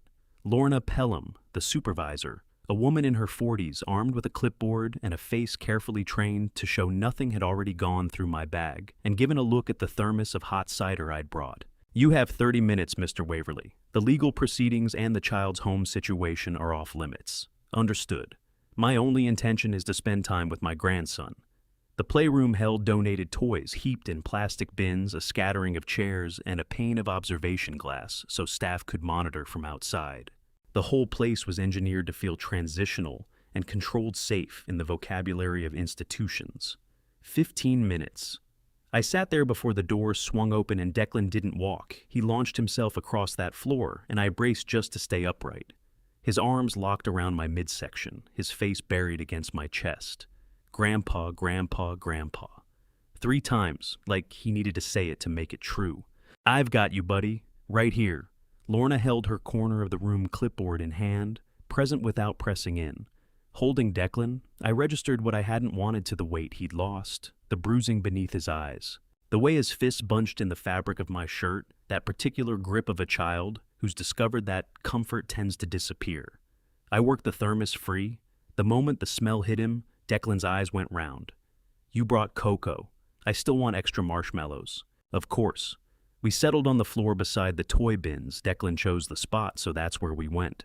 He nursed the drink in slow sips, his free hand resting on my forearm the whole time, steady as a mooring line. "How's school treating you?" I said. "Pretty good. Mrs. Ellis let me feed the class turtle yesterday. His name is Copernicus. That's a solid name. I chose it. Everyone voted. We kept to the shallow water. The turtle a friend named Tyler, some book about a seafaring mouse, the kind of talk that passes without leaving marks, conducted inside a supervised room because a judge had made it legal. He was 7 years old, and he already knew which topics to leave alone. Declan shifted closer. What he said next, he barely breathed. "I saw you yesterday by the flagpole. You were riding in Aunt Nadia's car." Something dropped in my chest. Nadia had made a slow pass by his school at drop-off, trying to map out the morning pattern. We'd been sure nobody noticed. "Only for a moment, buddy." "I know, but I caught it." His eyes moved briefly to Lorna. "I made something so you'd have a way to know. Know what exactly." He set the thermos down, checked Lorna's position once more, then rolled up his left sleeve. There on the inside of his wrist, drawn in blue ballpoint, an arrow aimed upward. Underneath it, the numeral 3. Something seized in my throat. "Third floor," Declan murmured. "My window. For when I need you." "Need me for what?" "When things get bad enough, when I can't wait anymore. I'll drop something outside so you'll know it's time." A hand-drawn arrow in ballpoint ink. A small white tooth. A window on the 3rd floor. The entire architecture of a 7-year-old's contingency plan. "What would you drop, buddy?" He dug into his pocket and produced something folded inside a scrap of tissue. "A baby tooth. Fell out yesterday. I held on to it. I drop it past the window ledge you spotted on the ground below. That's the signal that I need you to come." I sat with that tooth in his open palm, with the arrow inked onto his wrist. With the face of my grandson dead, Sirius quietly resolved the face of a boy who had thought this through because he'd had to, because the adults around him were locked in a fight, and he'd decided he might need to pull himself free. "I'll be looking for it, Declan. Every single day. You have my word. Every day, without fail." Lorna's voice reached us from across the room. 5 minutes remaining, Mr. Waverly. Declan's grip on my arm pressed tighter. "When do I get to come back to the ranch?" The words were soft, but there was a fracture running through them. "It's coming, buddy. Everyone's pushing for it. The lawyers, the judge. They're being careful to get it right. But I can go to Oregon. Yes. Home, the ranch." 2 minutes, Lorna announced. Declan pulled both arms around me and held with a grip that said he understood exactly what the next 2 minutes meant. I could feel it, the effort not to fall apart, the particular courage that 7-year-old boys assemble when they've decided that needing things openly only makes situations worse. "I love you, buddy. This is going to get fixed." He pressed his head against my chest and said nothing back. Lorna crossed the room. "Time's up, Declan. Your mom is just outside." His grip began going slack beneath my hands. I helped ease his arms away because fighting the clock wouldn't do either of us any good. When he stood, I stood. Then I watched what happened to his face. The feeling drained out of it. No tears, no expression, nothing. That same switch I'd observed through the fence the morning the cold water finally stopped. The same emptiness behind the eyes that told me he'd learned somewhere along the way to power down the parts of himself that registered pain, because those were the parts that got him in trouble. Lorna took his hand and moved toward the door. Before he went through it, he looked back one time. No gesture, no expression, only that guarded practiced blankness. The door shut. I lowered myself back to the floor and looked at the thermos lid Coco, gone tepid inside. My grandson was 7 years old. He had mapped out a rescue system in blue pen on his own wrist, kept a tooth in his pocket as a signal flare, and schooled himself to go numb on demand, so that leaving places where he felt safe wouldn't break him open in front of everyone. He wasn't only suffering. He was engineering himself around the suffering, and I knew sitting there that the engineering might leave scars long after the suffering stopped.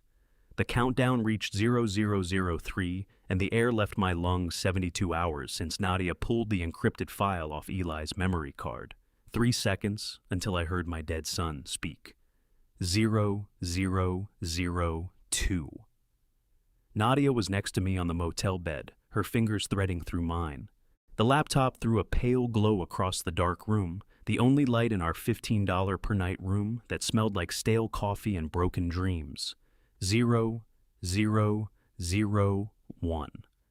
Pressure built behind my ribs. 3 days since we put him in the ground. 3 days of a silence that had weight. 00000. The player launched on its own. The screen stayed black. Sound only, no picture, no face. Just Eli's voice, unhurried and clear the way it sounded when he had something important to say and wanted to make sure I followed. Dad, if you're hearing this, 3 things have happened. First, I'm dead. Second, you found the memory card. Third, 72 hours have passed since you found it. A sound escaped me, not a sob exactly, not quite a gasp either. That 72-hour window was intentional, Eli went on. I needed you to witness what's happening with Declan before any of this reached your ears. I needed you angry enough to fight, but not so consumed by that anger that you couldn't absorb what comes next. Nadia's grip on my hand pressed tighter. The inheritance structure isn't about money, Dad. It's about time. Declan gets nothing until he's 25, because that's when the brain finishes developing, when he'll have the neurological capacity to push back against her conditioning. The watchmaking scholarship launches at 18, because that gives him 7 years to build different neural pathways. Working with his hands, learning precision, discovering that there's more than one route to any solution. It's cognitive insurance. I'd thought I understood the will. I had understood nothing.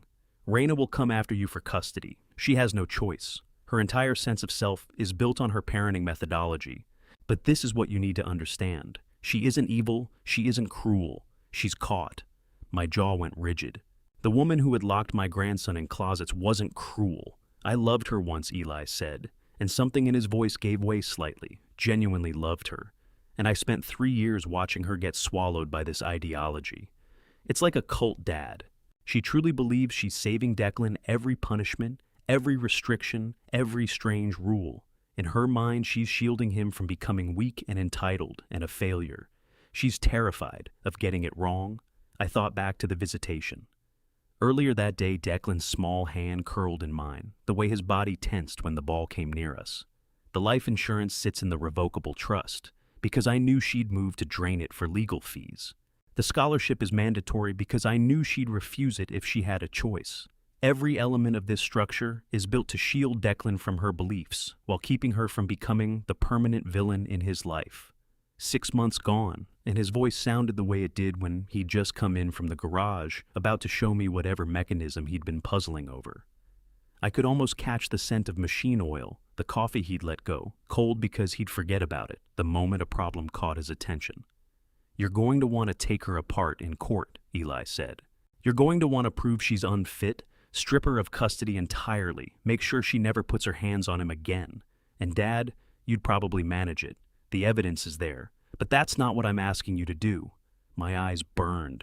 Protect Declan. That's the line that can't move. Get him out of that house, away from those methods. Give him the kind of childhood where he can laugh and stumble and just be a kid. But if there's any way, any path at all, forgive Raina. The word landed like a fist. Not because she's earned it. Not because what she's doing is acceptable. Forgive her because Declan deserves a mother who's still whole, not one the courts have ground to dust. He's already lost me. If you can find a way to bring him to safety without obliterating her, he might not have to lose her on top of everything else. How do you forgive someone who is still causing harm? How do you extend any mercy toward a woman who shut a 4-year-old inside a dark closet for the offense of shedding tears? I know what I'm asking, Eli said, his voice breaking in earnest, now thick with feeling. I know it sounds impossible, but you were the one who told me impossible just means it takes longer. You told me that the most precise mechanisms demand the most patience. Maybe that's what this is. Tears were moving down my face. I hadn't noticed when they started. I love you, Dad, for everything you showed me, for teaching me that real strength lives in your hands and what you build, not in what you dominate. Pass that to Declan, and if you can show Raina there's a different road before she loses everything she has left. Silence. Then the countdown was 72 hours, because that's how long it takes to reset the amygdala after acute stress. I needed you calm enough to actually hear this. I love you. Take care of my boy. The audio cut out. I sat with my whole body trembling, tears soaking into my beard. Nadia pulled me against her shoulder, and I came apart, really came apart for the first time since the burial, crying like a child. Grief and fury and love and bewilderment all breaking loose at the same moment. He's asking me to choose, I finally got out. Save Declan or spare Raina. I can't do both at once. Nadia stroked my hair. Maybe that's not quite the question he's posing. Maybe he's asking whether there's a third road you haven't found yet. But all I could see was Declan's face when that ball came near us, the flinch, the fear, and all I could hear was my son's voice asking me to attempt the impossible. I'd cried myself hollow somewhere around 2 o'clock in the morning. Nadia had held me until the trembling passed, then quietly opened her laptop while I lay staring at the motel's ceiling. By 7 a.m., she had the laptop mirrored to the television, 3 browser windows stacked with financial documents I didn't yet understand, but could sense were about to reshape everything. "It's Petra calling," Nadia said, clicking the video link. Petra appeared on screen alert. Despite the early Salem, Oregon hour, her office was flooded with morning light. She held a mug that read, "Nevertheless, she persisted," and her face was all business. "Hey Nadia, you said this was urgent. What did you find?" Eli's iCloud had been set to back up his financial tracking automatically. I found Raina's business records and my voice came out rough. Chapter 11, filed November 2022. Eli died September 2024. She'd been insolvent for 14 months before he was gone. Petra leaned in. How bad? 340,000 monthly burn. 38 days from liquidation when she filed. Something metallic hit the back of my throat. The coffee I'd been holding since 6 a.m. had turned cold and bitter. A 5-location wellness chain, hemorrhaging cash. Investor funding had evaporated. Nadia moved to another document. But here's where it gets worse. December 2022 investor presentation. 1 month after the bankruptcy filing, she opened a PDF page 12, filling the screen. Declan's face, 7 years old. School photo positioned above his image case study. Resilience protocol success story. Below it, metrics and charts before and after wellness scores. A case study, I said. She made him a case study. December 2022 is when Declan entered Rhett's program. Nadia said, her voice quiet. Not for his benefit for advertising. Petra's jaw tightened. He's not a student. He's a product demonstration. My hands had started to shake. The motel room smelled like stale coffee and desperation. I realized that second smell was rising off me sweat and rage, and something particular to a man discovering his grandson had been turned into a commercial asset. There's more, Nadia said. She pulled up a thread of text messages. March 2023. Raina asked Eli for $200,000 for the business, called it a bridge loan. I read Eli's answer on screen. No, Declan comes first. 2 weeks after that, Nadia continued. Eli changed every beneficiary designation. The $1.8 million life insurance policy shifted from Raina to you, Dad. Ridgewood Ranch deed transferred. He knew. He knew she was using Declan. The words came out of me flat. He moved to cut off the money, which pushed her into a corner, Petra said, which made her double down. Page 12 of the investor deck. Declan's face, 7 years old, labeled case study. I couldn't stop looking at it. Nadia clicked through more files. Current Colby Wellness Center status restructuring plan, contingent on Rhett's program, generating investor confidence. Petra nodded slowly. The business lives or dies on Declan's success story staying intact. She's built a trap around herself. She's picking the business over her stepson, I said. The room held no sound but the moan of the motel air conditioner fighting October heat that had no business sitting this heavy. I could hear my own breathing shallow, tight with anger. This has moved beyond bad parenting, Len Petra said at last. This is financial exploitation of a minor, deliberate, sustained, conducted for commercial gain. Judge Calder is going to see that for what it is. Eli asked me to forgive her. My voice cracked. Last night on the recording, he asked me to forgive her, so Declan wouldn't have to lose his mother on top of everything else. How do I forgive this? How do you forgive a person who turned your grandchild into a line item in a restructuring plan? How do you show mercy to someone who photographed a 7-year-old's trauma metrics for investor slide decks? You may not be able to, Petra said gently. And Eli might have known that when he assembled the evidence he left you. Maybe forgiveness was the hope, but protection was always the priority. Nadia reached across and squeezed my hand. Her palm was warm, steady, real. She'll come at us harder now, Petra went on. Losing custody isn't just losing Declan. It's losing everything. The business, her staff, the whole identity she's constructed. We need to be ready for my phone buzzed on the nightstand. Hold on, I said. A text just came through. Unknown number, no words. Only GPS coordinates 34.0489 degrees north 118.2, 513 degrees west, and a single word window. Nadia was already punching the coordinates into her laptop. That's Raina's house, Bel Air. My heart slammed once hard, the baby tooth. The GPS tracker Nadia had set in dental resin, the signal Declan could trigger by twisting it 3 times. Window. I read it again. He sent the signal. Declan needs me right now. Petra's face on the screen went sharp. Len, you can't just walk in there. 3rd floor. No authorization, Nadia said satellite view, already open on her screen. Declan's room is up in the northeast corner. I had my jacket half on before she finished the sentence. Bel Air was 40 minutes away. 40 minutes between me and a 7-year-old who'd pressed his face to a window to ask for help. Len, Petra's tone was a warning. You breach that visitation order and Raina hands herself a weapon. She'll paint you as unstable, dangerous. He's a 7-year-old reaching out for someone to come. Nadia shut her laptop and picked up her keys. Then we go. The coordinates still burned on my phone screen. No name on the number. Somebody out there was on our side, somebody who'd known about the tooth, who'd locked onto the signal, who needed us to get to Declan.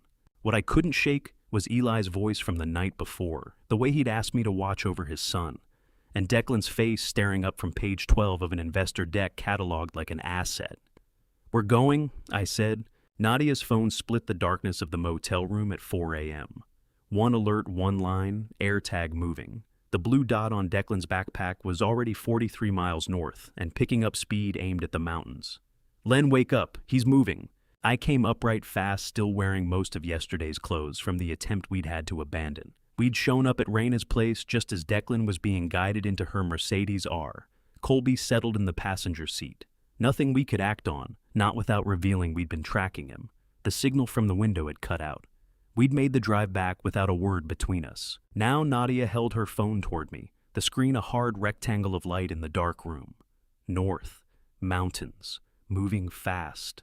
The blue dot beat steadily on the map, trailing up Highway 14 already beyond Palmdale, 68 miles out from where we stood. Someone's behind the wheel with him, Nadia said. Pre-dawn 75 miles per hour. No school runs happen like this. My hands weren't steady. Where's the signal coming from?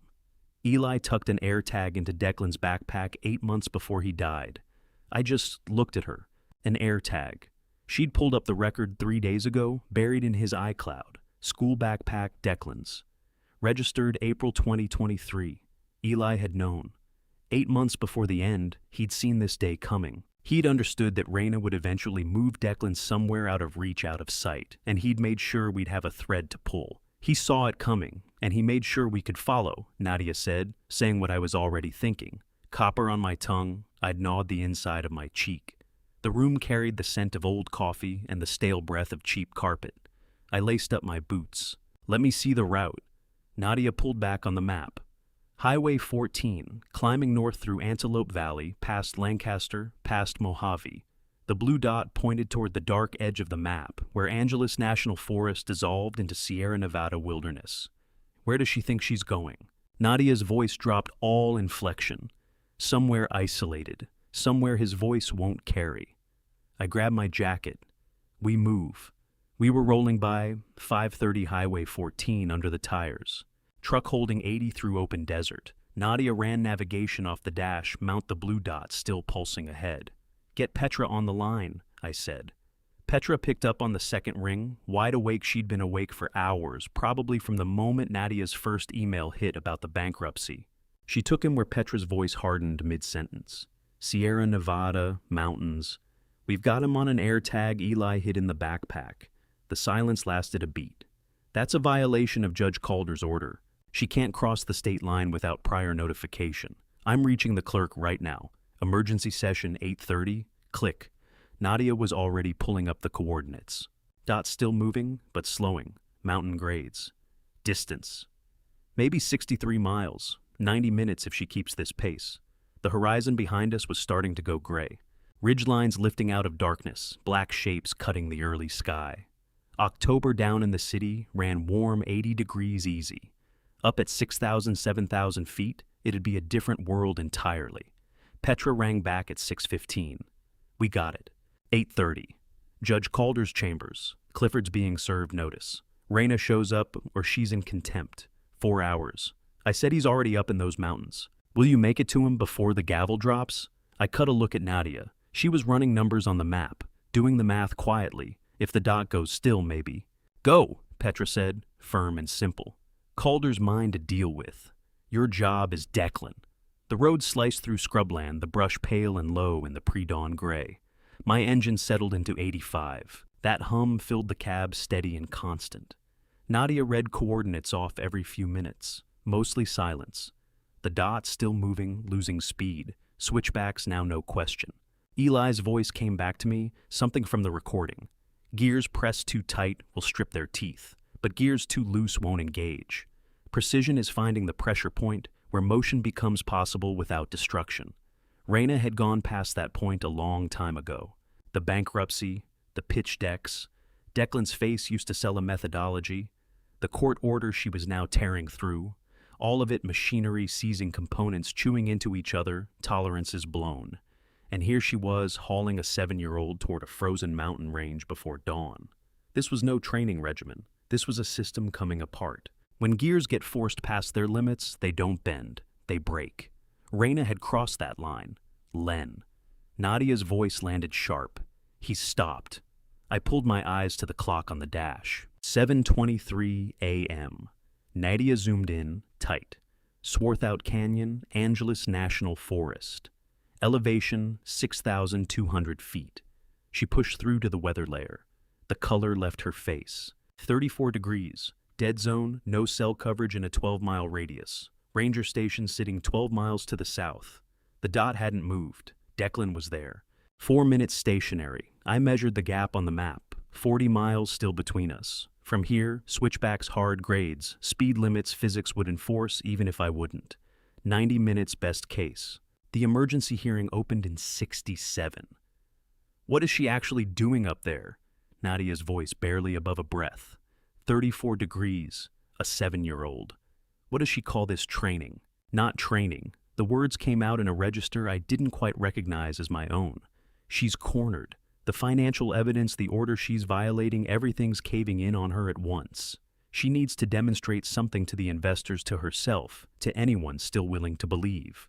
Nadia kept her eyes on the blue dot. He's been at those coordinates 4 minutes in 34-degree weather. How long before don't? My foot pushed the pedal down harder. The speedometer reached for 90. Don't say it. The mountains filled the windshield, enormous and uninterested in any of this. Up there somewhere, at 6,300 feet, my grandson was breathing frozen air, while a woman whose entire enterprise rested on molding him into a case study watched over him.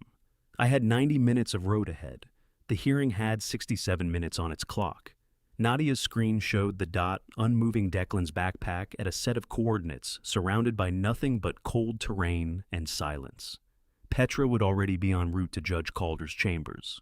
She'd walk in carrying everything: the bankruptcy, the investor decks with Declan labeled as proof of concept, the travel violation, the whole case assembled. But a courtroom win evaporated if Declan came down that mountain hypothermic. Call Petra, I said. We're not walking into that hearing. She goes without us. Nadia held my gaze for a moment. Len. He's 7 years old. It's 34 degrees, and he's been up there 6 minutes. That room can wait. She made the call. I kept driving north toward the range, swallowing my grandson toward a pin on a map that might already mean we were too late toward what I knew wasn't actually a decision at all. There was no real choice to weigh. Nadia sat down in the petitioner's chair at 8:30, alone.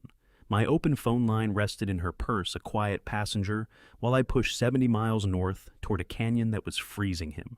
When Judge Calder called out, "Where is Mr. Waverly?" Nadia had to decide on the spot, the full truth or the version that played better. Every word reached me through the speaker, thin compressed under road noise. The truck was working through switchbacks 53 miles from the Swarthout Canyon coordinates. Nadia had dialed me at 8:27, slipped the phone into her bag with the mic open. I was present without being in the room. Petra's voice came through clearly enough. Miss Raina Waverly cannot be reached. She's in the mountains with the child, Your Honor. Mr. Len Waverly is on his way to the child's location now. This is highly irregular, Clifford Beaumont's voice carrying that rattled edge. Proper notice wasn't provided. Notice was delivered to your office at 5:45 this morning, Mr. Beaumont. Judge Calder's voice had a cold precision to it. Continue, Ms. Dunlap. I'd split the mission the way Eli would have recognized two tracks running parallel, both aimed at the same outcome. Let them handle the courtroom. I handle the mountain. Nadia saw what I couldn't. I covered the ground she couldn't reach. Air tag tracking data. Your Honor, Petra's papers moving. Declan Waverly's backpack departed Los Angeles at 4:13 a.m., 127 miles north to Swarthout Canyon. Arrival logged 7:23 a.m. My eyes went to the dash clock. 9:02, 97 minutes. Declan had been sitting at those coordinates in 34-degree weather. Remote canyon, elevation 6,200 feet. Ambient temperature 34 degrees Fahrenheit. Judge Calder's voice sharpened. What reason is there for a child to be in those mountains at 4 a.m.?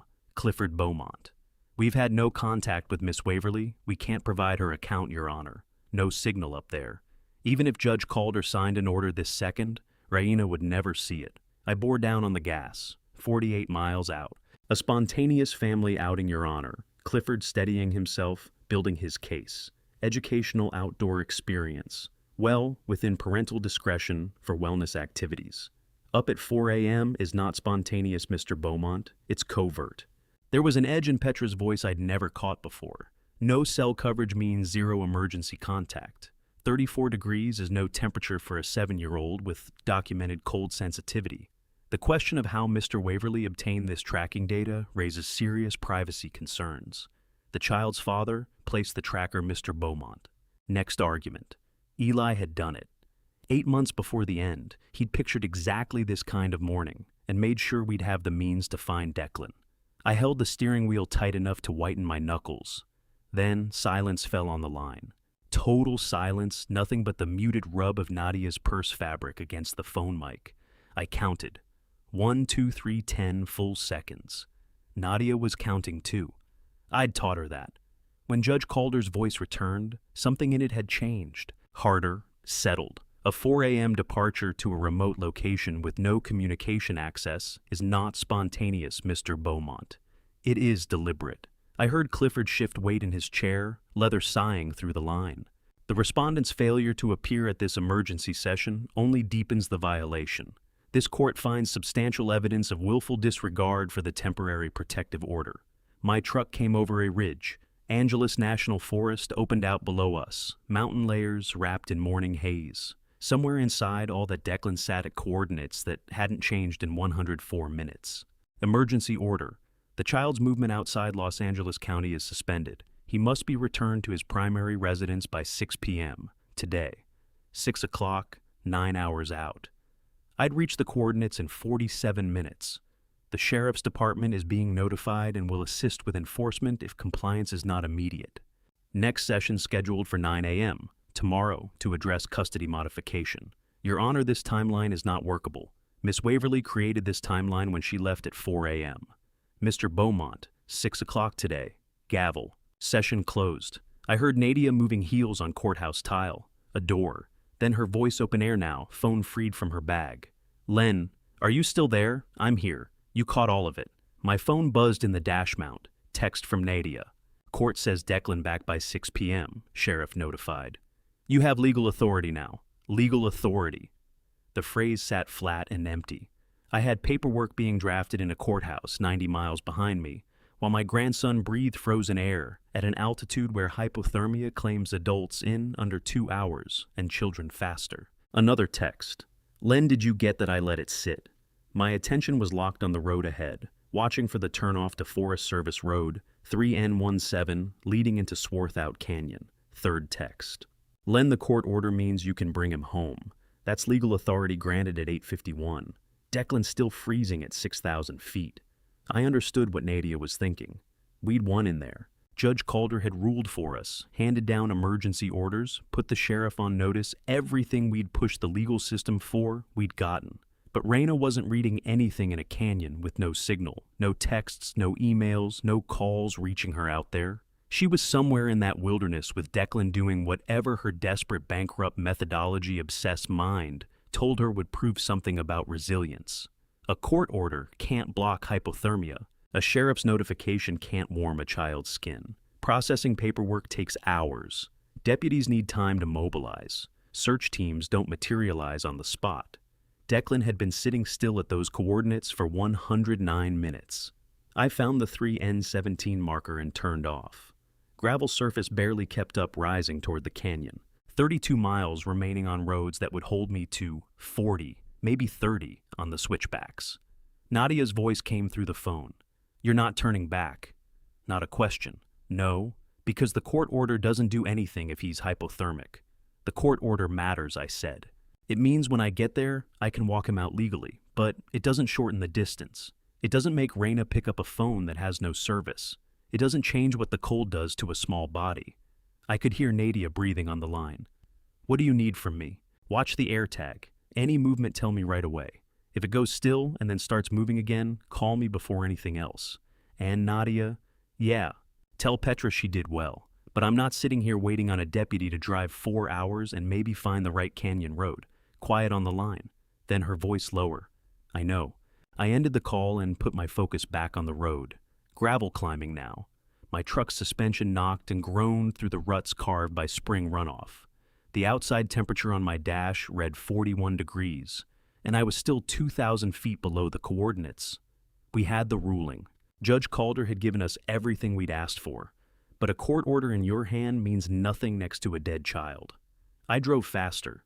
The camp sat at the end of a dirt track that hadn't been graded in 10 years, and Rhett Colby stood squarely in the middle of it, arms folded, 220 pounds of deliberately planted obstruction between me and the gray truck where I knew Declan was freezing. 3 canvas tents, a fire pit filled with cold ash elevation markers nailed to the pines reading 6,200 feet. The air tasted thin and knife-sharp pine resin cut with something almost metallic. My truck's thermometer said 36 degrees, October sun. At this height, it was decoration, nothing more. Rhett came out of the largest tent as I cut the engine and walked toward me with the slow confidence of a man claiming territory. No Raina in sight. No Declan. "Is this private land?" Rhett said. "Turn around." I climbed out, eyes moving across the camp. The old Chevy sat 50 yards off windows, completely fogged over. "Where's Declan? I don't know anyone by that name. Leave now, or I'm calling Forest Service for trespassing." Motion at the edge of my vision. Nadia's rental car cresting the ridge behind me. She'd walked out of that courthouse and driven hard to close the gap. Her door swung open, and she was already up with her phone raised, recording. "I'm Nadia Waverly," she said, voice steady and deliberate. "I'm documenting this encounter for court purposes. Today's date is October 8th, 2024. The time is 2:22 p.m. Rhett's face shifted. Not one witness anymore. 2, one of them filming. I moved past him toward the gray truck. "You're both trespassing," Rhett called after me. "I have rights here." "So does Declan," I said. "Where is he?" The Chevy's glass was entirely fogged. I got close enough to make out movement inside a small shape curled tight on the bench seat. "There's a child in this vehicle," I said, loud enough to reach Nadia's camera. "Temperature is 36 degrees. Rhett came up behind me, defensive now. "Resilience protocol. 45-minute exposure builds thermal regulation capacity. Scientifically validated." "He just admitted there's a child locked inside a freezing truck," Nadia said, still filming. "Got it on video." I tried the door. Locked. Old mechanical locks, not electronic, the style you found on trucks from the 90s. Through the window, Declan's face was pressed against the glass. Pale lips, a faint bluish tint. Not moving much. I reached into my jacket for the toolkit I'd carried for 37 years. Watchmaker's instruments in a leather roll. Tension wrench and pick. "That's breaking and entering," Rhett started. "Saving my grandson," I said. I worked the tension wrench into the lock cylinder, feeling for the pins with the pick. The same movements I'd made 10,000 times on watch mechanisms. Pressure points, mechanical sequence. Every lock is pins waiting to line up. Nadia timed it, kept her voice low into the camera. 90 seconds. He opened the lock in 90 seconds. 40 years of watchmaking, microscopic touch patience, mechanical logic, all of it had been building toward this. Click. Lock gave. I pulled the door open. Declan was curled on the bench seat in a thin windbreaker. No gloves. Sneakers wet from morning dew. His skin had gone nearly translucent. The shivering had quit, which told me more than the shivering would have. 7 years old, and his body was already conserving heat the only way it knew how. His eyes parted, unfocused, barely tracking. But then, Grandpa, cold, he breathed. So cold. I know, buddy, I've got you. I lifted him clear of the seat. He barely registered his weight. All thin limbs and frozen skin. I wrapped him in the emergency Mylar blanket from behind my seat and pulled him against my chest. Engine sounds from below, 2 vehicles grinding up the access road. I called them from Angeles Forest Highway, Nadia said, still filming. Used the court order to authorize deployment. A sheriff's SUV came over the ridge first, a county paramedic unit right behind it. The SUV door opened and Deputy Sheriff Curtis Halford stepped out, early 50s gray at the temple's eyes, carrying the flat calm of someone who'd worked enough mountain emergencies to read one on sight. He took the scene and child in silver Mylar against my chest, Rhett backing slowly toward the tents, Nadia with the camera still running. Who is responsible for this child being secured inside a vehicle at these temperatures? Halford's voice needed no extra volume to carry weight. Rhett pulled himself up. This is a licensed wellness program operating under documented parental consent. That wasn't my question. The paramedic unit pulled alongside. A woman in her 30s name tag reading Baxter came out at a jog with her kit. "Let me take a look at him," she said. I carried Declan to the open back of the ambulance. Baxter moved quickly, thermometer under his tongue, blood pressure cuff, pulse ox, clipped to his finger. Heated blankets went around him, and an oxygen mask settled over his face. Core temp, 94.8. Baxter said, writing as she spoke. Mild hypothermia, extremities cold but responsive. Starting rewarming protocol. He's going to be okay. My voice broke on the words. You reached him in time, Baxter said, holding my gaze. Another half hour and we'd be dealing with severe hypothermia, organ failure risk. 30 more minutes and it could have been fatal. Declan's hand found mine beneath the blankets. His fingers were like ice. Deputy Halford came back from Rhett's tent gripping a manila folder. Mr. Colby, you're under arrest for child endangerment. He recited the Miranda warning. Rhett's voice climbed as the handcuffs came out. I was operating under the mother's signed authorization. Every action I took followed Raina Waverly's written instructions. This is a documented wellness program with full parental consent for all protocols, including thermal exposure. Parental consent doesn't cover child endangerment, Mr. Colby. The cuffs clicked into place. Baxter pulled a thermos from her kit and poured something warm into a small cup. Can you drink this for me, buddy? Declan gave a small nod and took a sip. Color was edging back into his cheeks. He looked at me as though I were the only steady thing in a world that had been spinning without him. You came, he breathed. I knew you would. I pulled him in closer. Always, every time, I'll always come. Nadia stood at the ambulance door still filming. She'd gotten everything. Rhett's admission, the locked truck, Declan's condition, the arrest. Evidence that would speak for itself in court the next morning. Deputy Halford guided Rhett into the back of the SUV. Through the glass, I could see Rhett's mouth moving fast still, making his case still pointing to Raina's written authorization. And that's when I saw what was actually happening. Rhett wasn't just confessing to protect himself. By holding up Raina's signed instructions as his shield, he was pointing the finger straight at her. If documented proof existed that she'd ordered Declan locked in freezing conditions, the child endangerment charges wouldn't end with Rhett. They'd follow the paper trail back to the mother who'd authorized it. Declan finished his warm drink wrapped in 3 blankets, oxygen mask pushed to the side.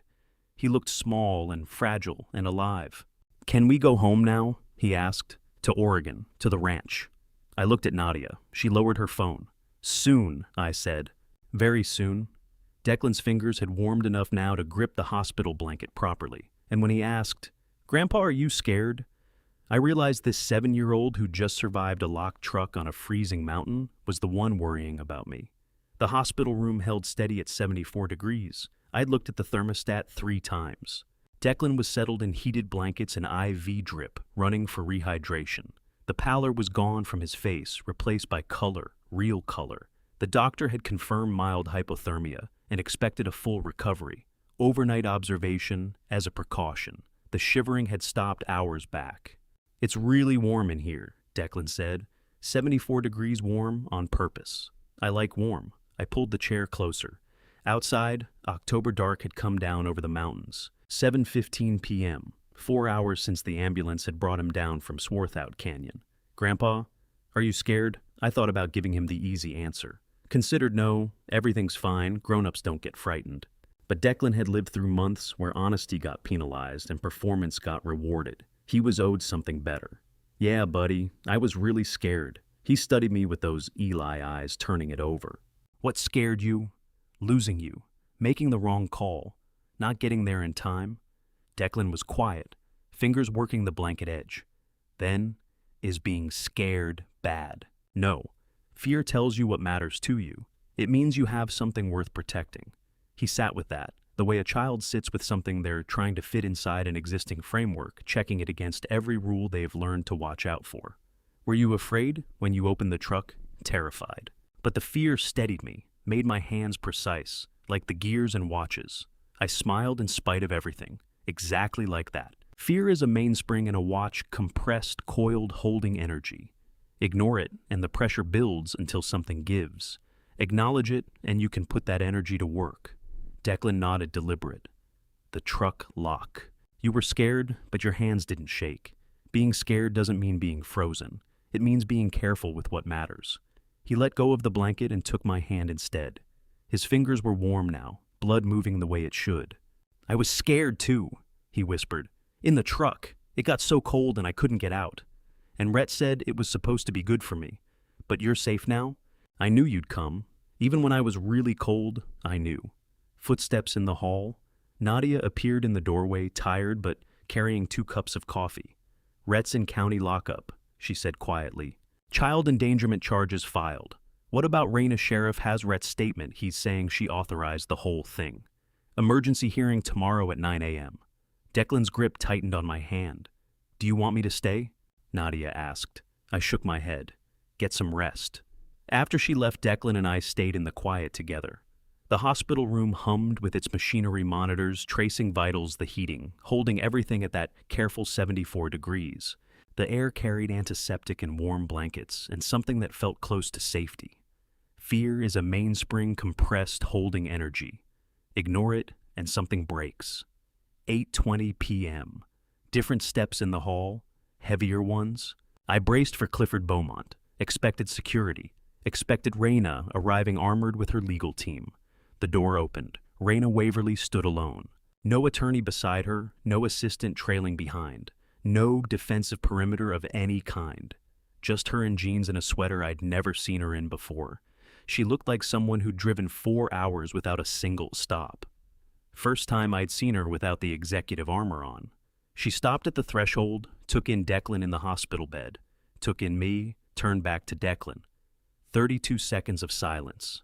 "Is he okay?" Her voice came out rough around the edges. I nodded. Mild hypothermia. "He'll recover." She moved closer, eyes tracking the IV line, the monitor's Declan's face against the white pillow. The expression she wore wasn't the composed wellness authority from the courtroom. It wasn't the guarded mother from the visitation center. It was just someone looking at a child in a hospital bed. She reached for the door frame to steady herself. "I didn't know Rhett did that." Her voice dropped to barely above a whisper. "The locked truck, taking him up the mountain. I didn't know." My thinking divided itself in two. One side, the side that had spent months tracking Nadia's financial evidence, remembered Declan packaged as a case study, $340,000 monthly burn, 38 days from liquidation when she filed. That side said she was running a play, pivoting to sympathy, building a new story. But the other side heard Eli's voice. Forgive her because Declan deserves a whole mother. I couldn't tell if Raina was being straight with me, but I saw her hands trembling, saw no Clifford here to script her words, saw her standing in a hospital room she'd almost certainly been told to stay out of. "Can I sit?" I gestured to the chair Nadia had left empty. Raina sat. She didn't reach for Declan, just watched him breathe. The monitors kept their steady rhythm, 74 degrees of deliberate warmth. "Clifford told me not to come," she said. "Said anything out of my mouth tonight becomes ammunition tomorrow." She kept her eyes on Declan, not on me. "I came anyway. He's Eli's son." I had to see that he was all right. Eli's voice still there in my memory. Declan deserves a whole mother, even now, even after all of this. First time she'd gone against Clifford's strategy. the first crack I'd seen in that wall. We sat without speaking, both watching Declan sleep. Not opponents, not in that room, not in that moment, just two people who had both loved Eli, both responsible now for what happened to this child. I didn't trust her. I hadn't forgiven her. I couldn't tell if the claim of ignorance was true or calculated. But for the first time, she wasn't a figure to fight. She was a person. Maybe that's where forgiveness begins, not with trust, not with absolution, just with seeing someone as human. Tomorrow, 9 a.m., I said. Emergency custody hearing. I know. I'm taking him home to Oregon, to the ranch. She gave a slow nod, still watching Declan breathe. I know. The words settled between us and stayed there. She understood what the scales held. Rhett's arrest, the hypothermia, the financial exploitation, all of it pointing one way. But she'd come regardless to sit in a hospital room and watch a child sleep against her lawyer's direct advice, risking her own position just to be sure he was breathing. I kept returning to Eli's request, protect Declan and forgive Raina. The first part I'd done, the second still felt like something I couldn't hold yet. But watching her watch him, something shifted slightly in my understanding. Forgiveness wasn't the same thing as trust. It didn't mean erasing what had happened. It meant leaving enough of her intact, that Declan didn't grow up having lost both parents to this. Maybe there was a road that led him home without leveling her completely. Maybe Judge Calder's courtroom, 11 people at 9 a.m., on day 9 was where that road began. And when Nadia pressed play on Eli's voice, a dead man's recorded testimony landed with a weight no living witness could match. All parties present. Len and Petra at the petitioner's table, Raina and Clifford across the aisle, Nadia in the gallery with the media player, Dr. Fenley subpoenaed as a witness seated near the back, and Irene Colby, Raina's mother, early 60s, same sharp cheekbones, called by Clifford as a character witness. Declan wasn't in the room. Judge Calder had ordered it so. This hearing will determine permanent custody arrangements for Declan Waverly, age 7, Judge Calder said. Criminal proceedings against Mr. R.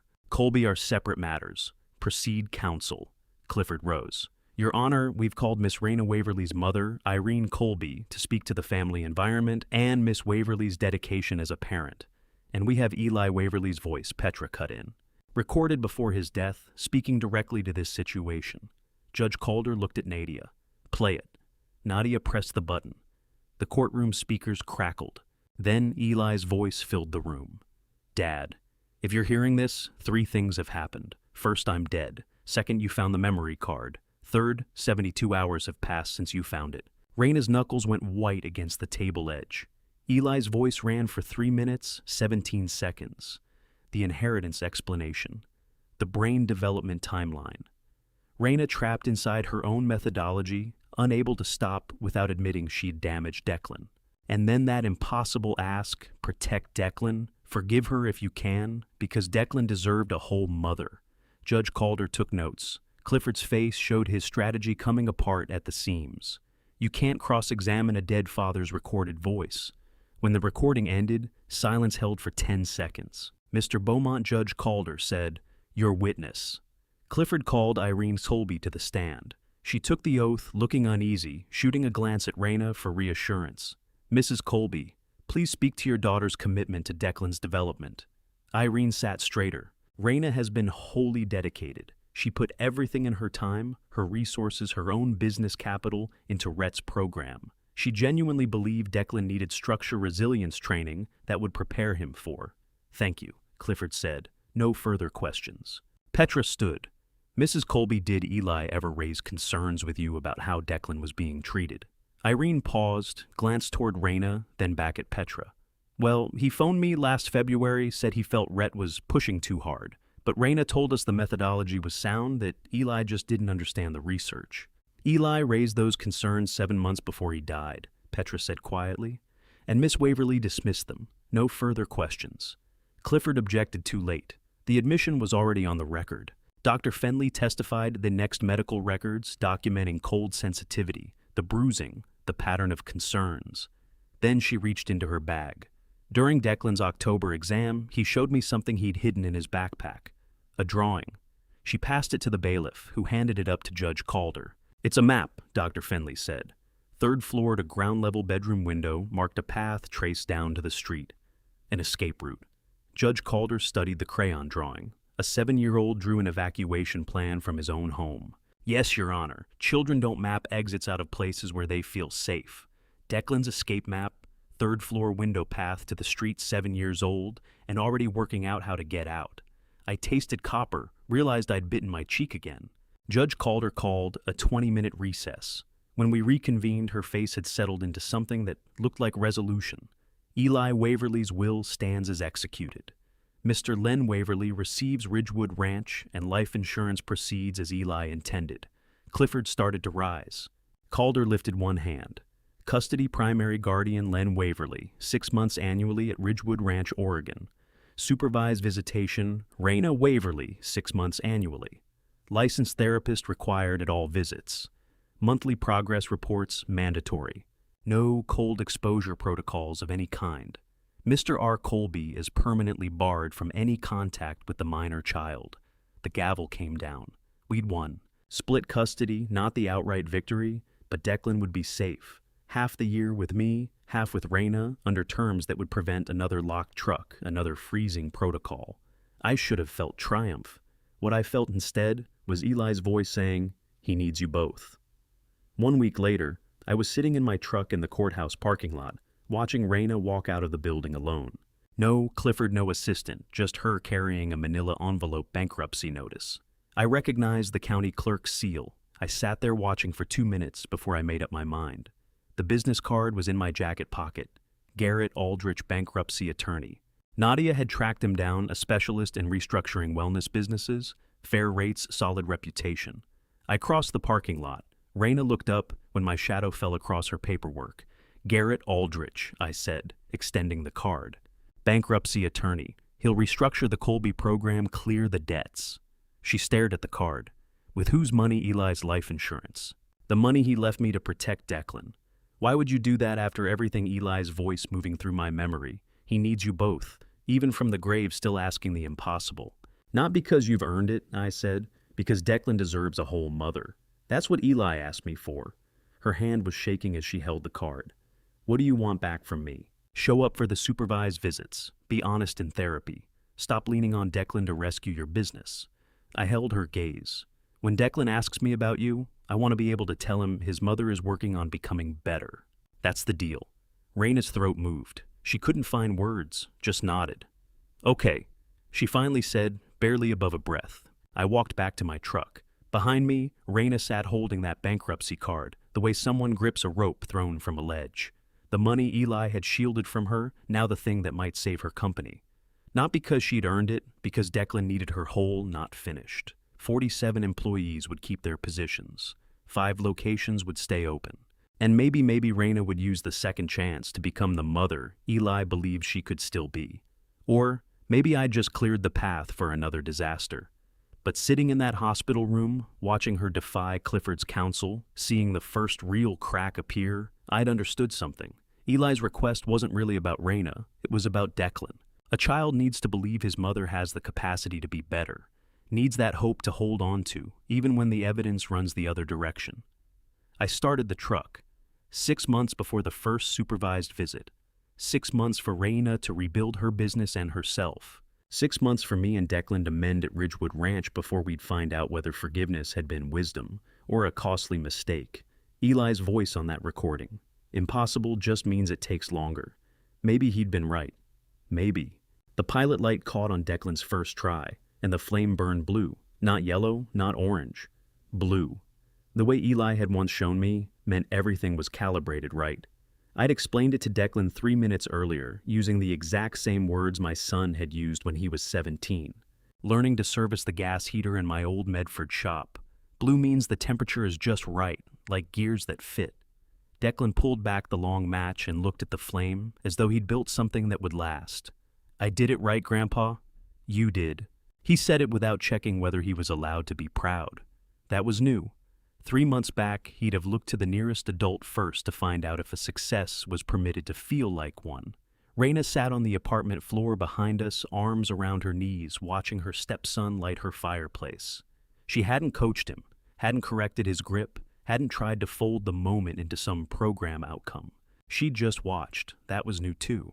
It was a quiet Sunday evening in late December 2024, the eve of her first full week with Declan under the custody arrangement beginning the next morning. The apartment was small, 2 bedrooms in an unassuming neighborhood, nothing like the Bel Air mansion. The bankruptcy restructuring had meant trading square footage for a clean start. Sometimes losing what you don't need is the only way to learn what actually matters. The fire fully took. Warmth began moving across the room. Declan stayed beside the fireplace, watching the flame. After a moment, he pulled a small notebook from his jacket pocket, the one Nadia had given him at the ranch where he'd started writing down questions about how things worked. Gears valves, springs, the mechanical logic of things that behave exactly as they're designed to. He wrote, blue flame equals right temperature. Gears equals not too tight. I recognized the handwriting. He bore down on the pencil the same way Eli always had, as if the words carried enough weight to press through the page. Raina noticed it too. I caught her face shift, not a managed expression, not something calculated, just plain recognition. Her late husband's son, holding a notebook the same way his father had held everything like it was worth keeping. She didn't say anything. Neither did I. Some moments don't survive being spoken. I stood, picked up my jacket. I'll leave you two to it. Raina walked me to the door. Neither of us had anything left to say that was scripted, and that was its own kind of progress. He asked if he could try lighting it himself, she said. My first instinct was to say no. Old habit, but you didn't. No. Outside, the December air was cold and clean. The drive back to Ridgewood Ranch would run 2 hours through dark Oregon highway, and it would be quiet when I got there. And in the morning, Declan would wake up in his stepmother's apartment with a notebook full of questions and a memory of a flame he'd lit on his own. Blue. The temperature just right. If you've stayed with me this far, thank you. This one took something out of me to tell. Leonard didn't set out to be a hero. He was a watchmaker from Medford, Oregon, a man who fixed broken things with patient hands and precise pressure. He buried his son. Then he drove through the dark toward a freezing mountain because a 7-year-old needed someone to come. The cost was everything: sleep certainty, the quiet life he'd earned. What it taught him was this: love isn't a feeling you wait to have. It's a direction you choose to move in. I believe God places people in the right position at the right moment, and Leonard was exactly where Eli needed him to be, even when Eli was no longer there to say so. Here's what I take from this story, and I hope you carry it with you. When someone you love leaves a door open for, you walk through it, even if you don't know what's on the other side. If you have to choose between a legal victory and a child in the cold, the child wins. Every time. Forgiveness is not a gift you give to the person who wronged you. It is something you do for the one who needs them whole. And finally, 40 years of quiet skill, the kind nobody applauds, can become the only thing standing between a child and catastrophe. This is one of those father stories that I think about long after the telling is done. The idea of a dad's revenge looks different here than you might expect. It isn't anger, it isn't a public reckoning. It's a grandfather on a switchback road at 90 miles an hour with a lockpick in his pocket and a dead son's voice in his ear. If this story moved you, leave a comment and tell me what stayed with you. Share it with someone who needs to hear it today. And if you haven't yet, please subscribe to His Hidden Revenge. There are more stories here that I think will matter to you. Thank you for listening. I'll see you in the next one.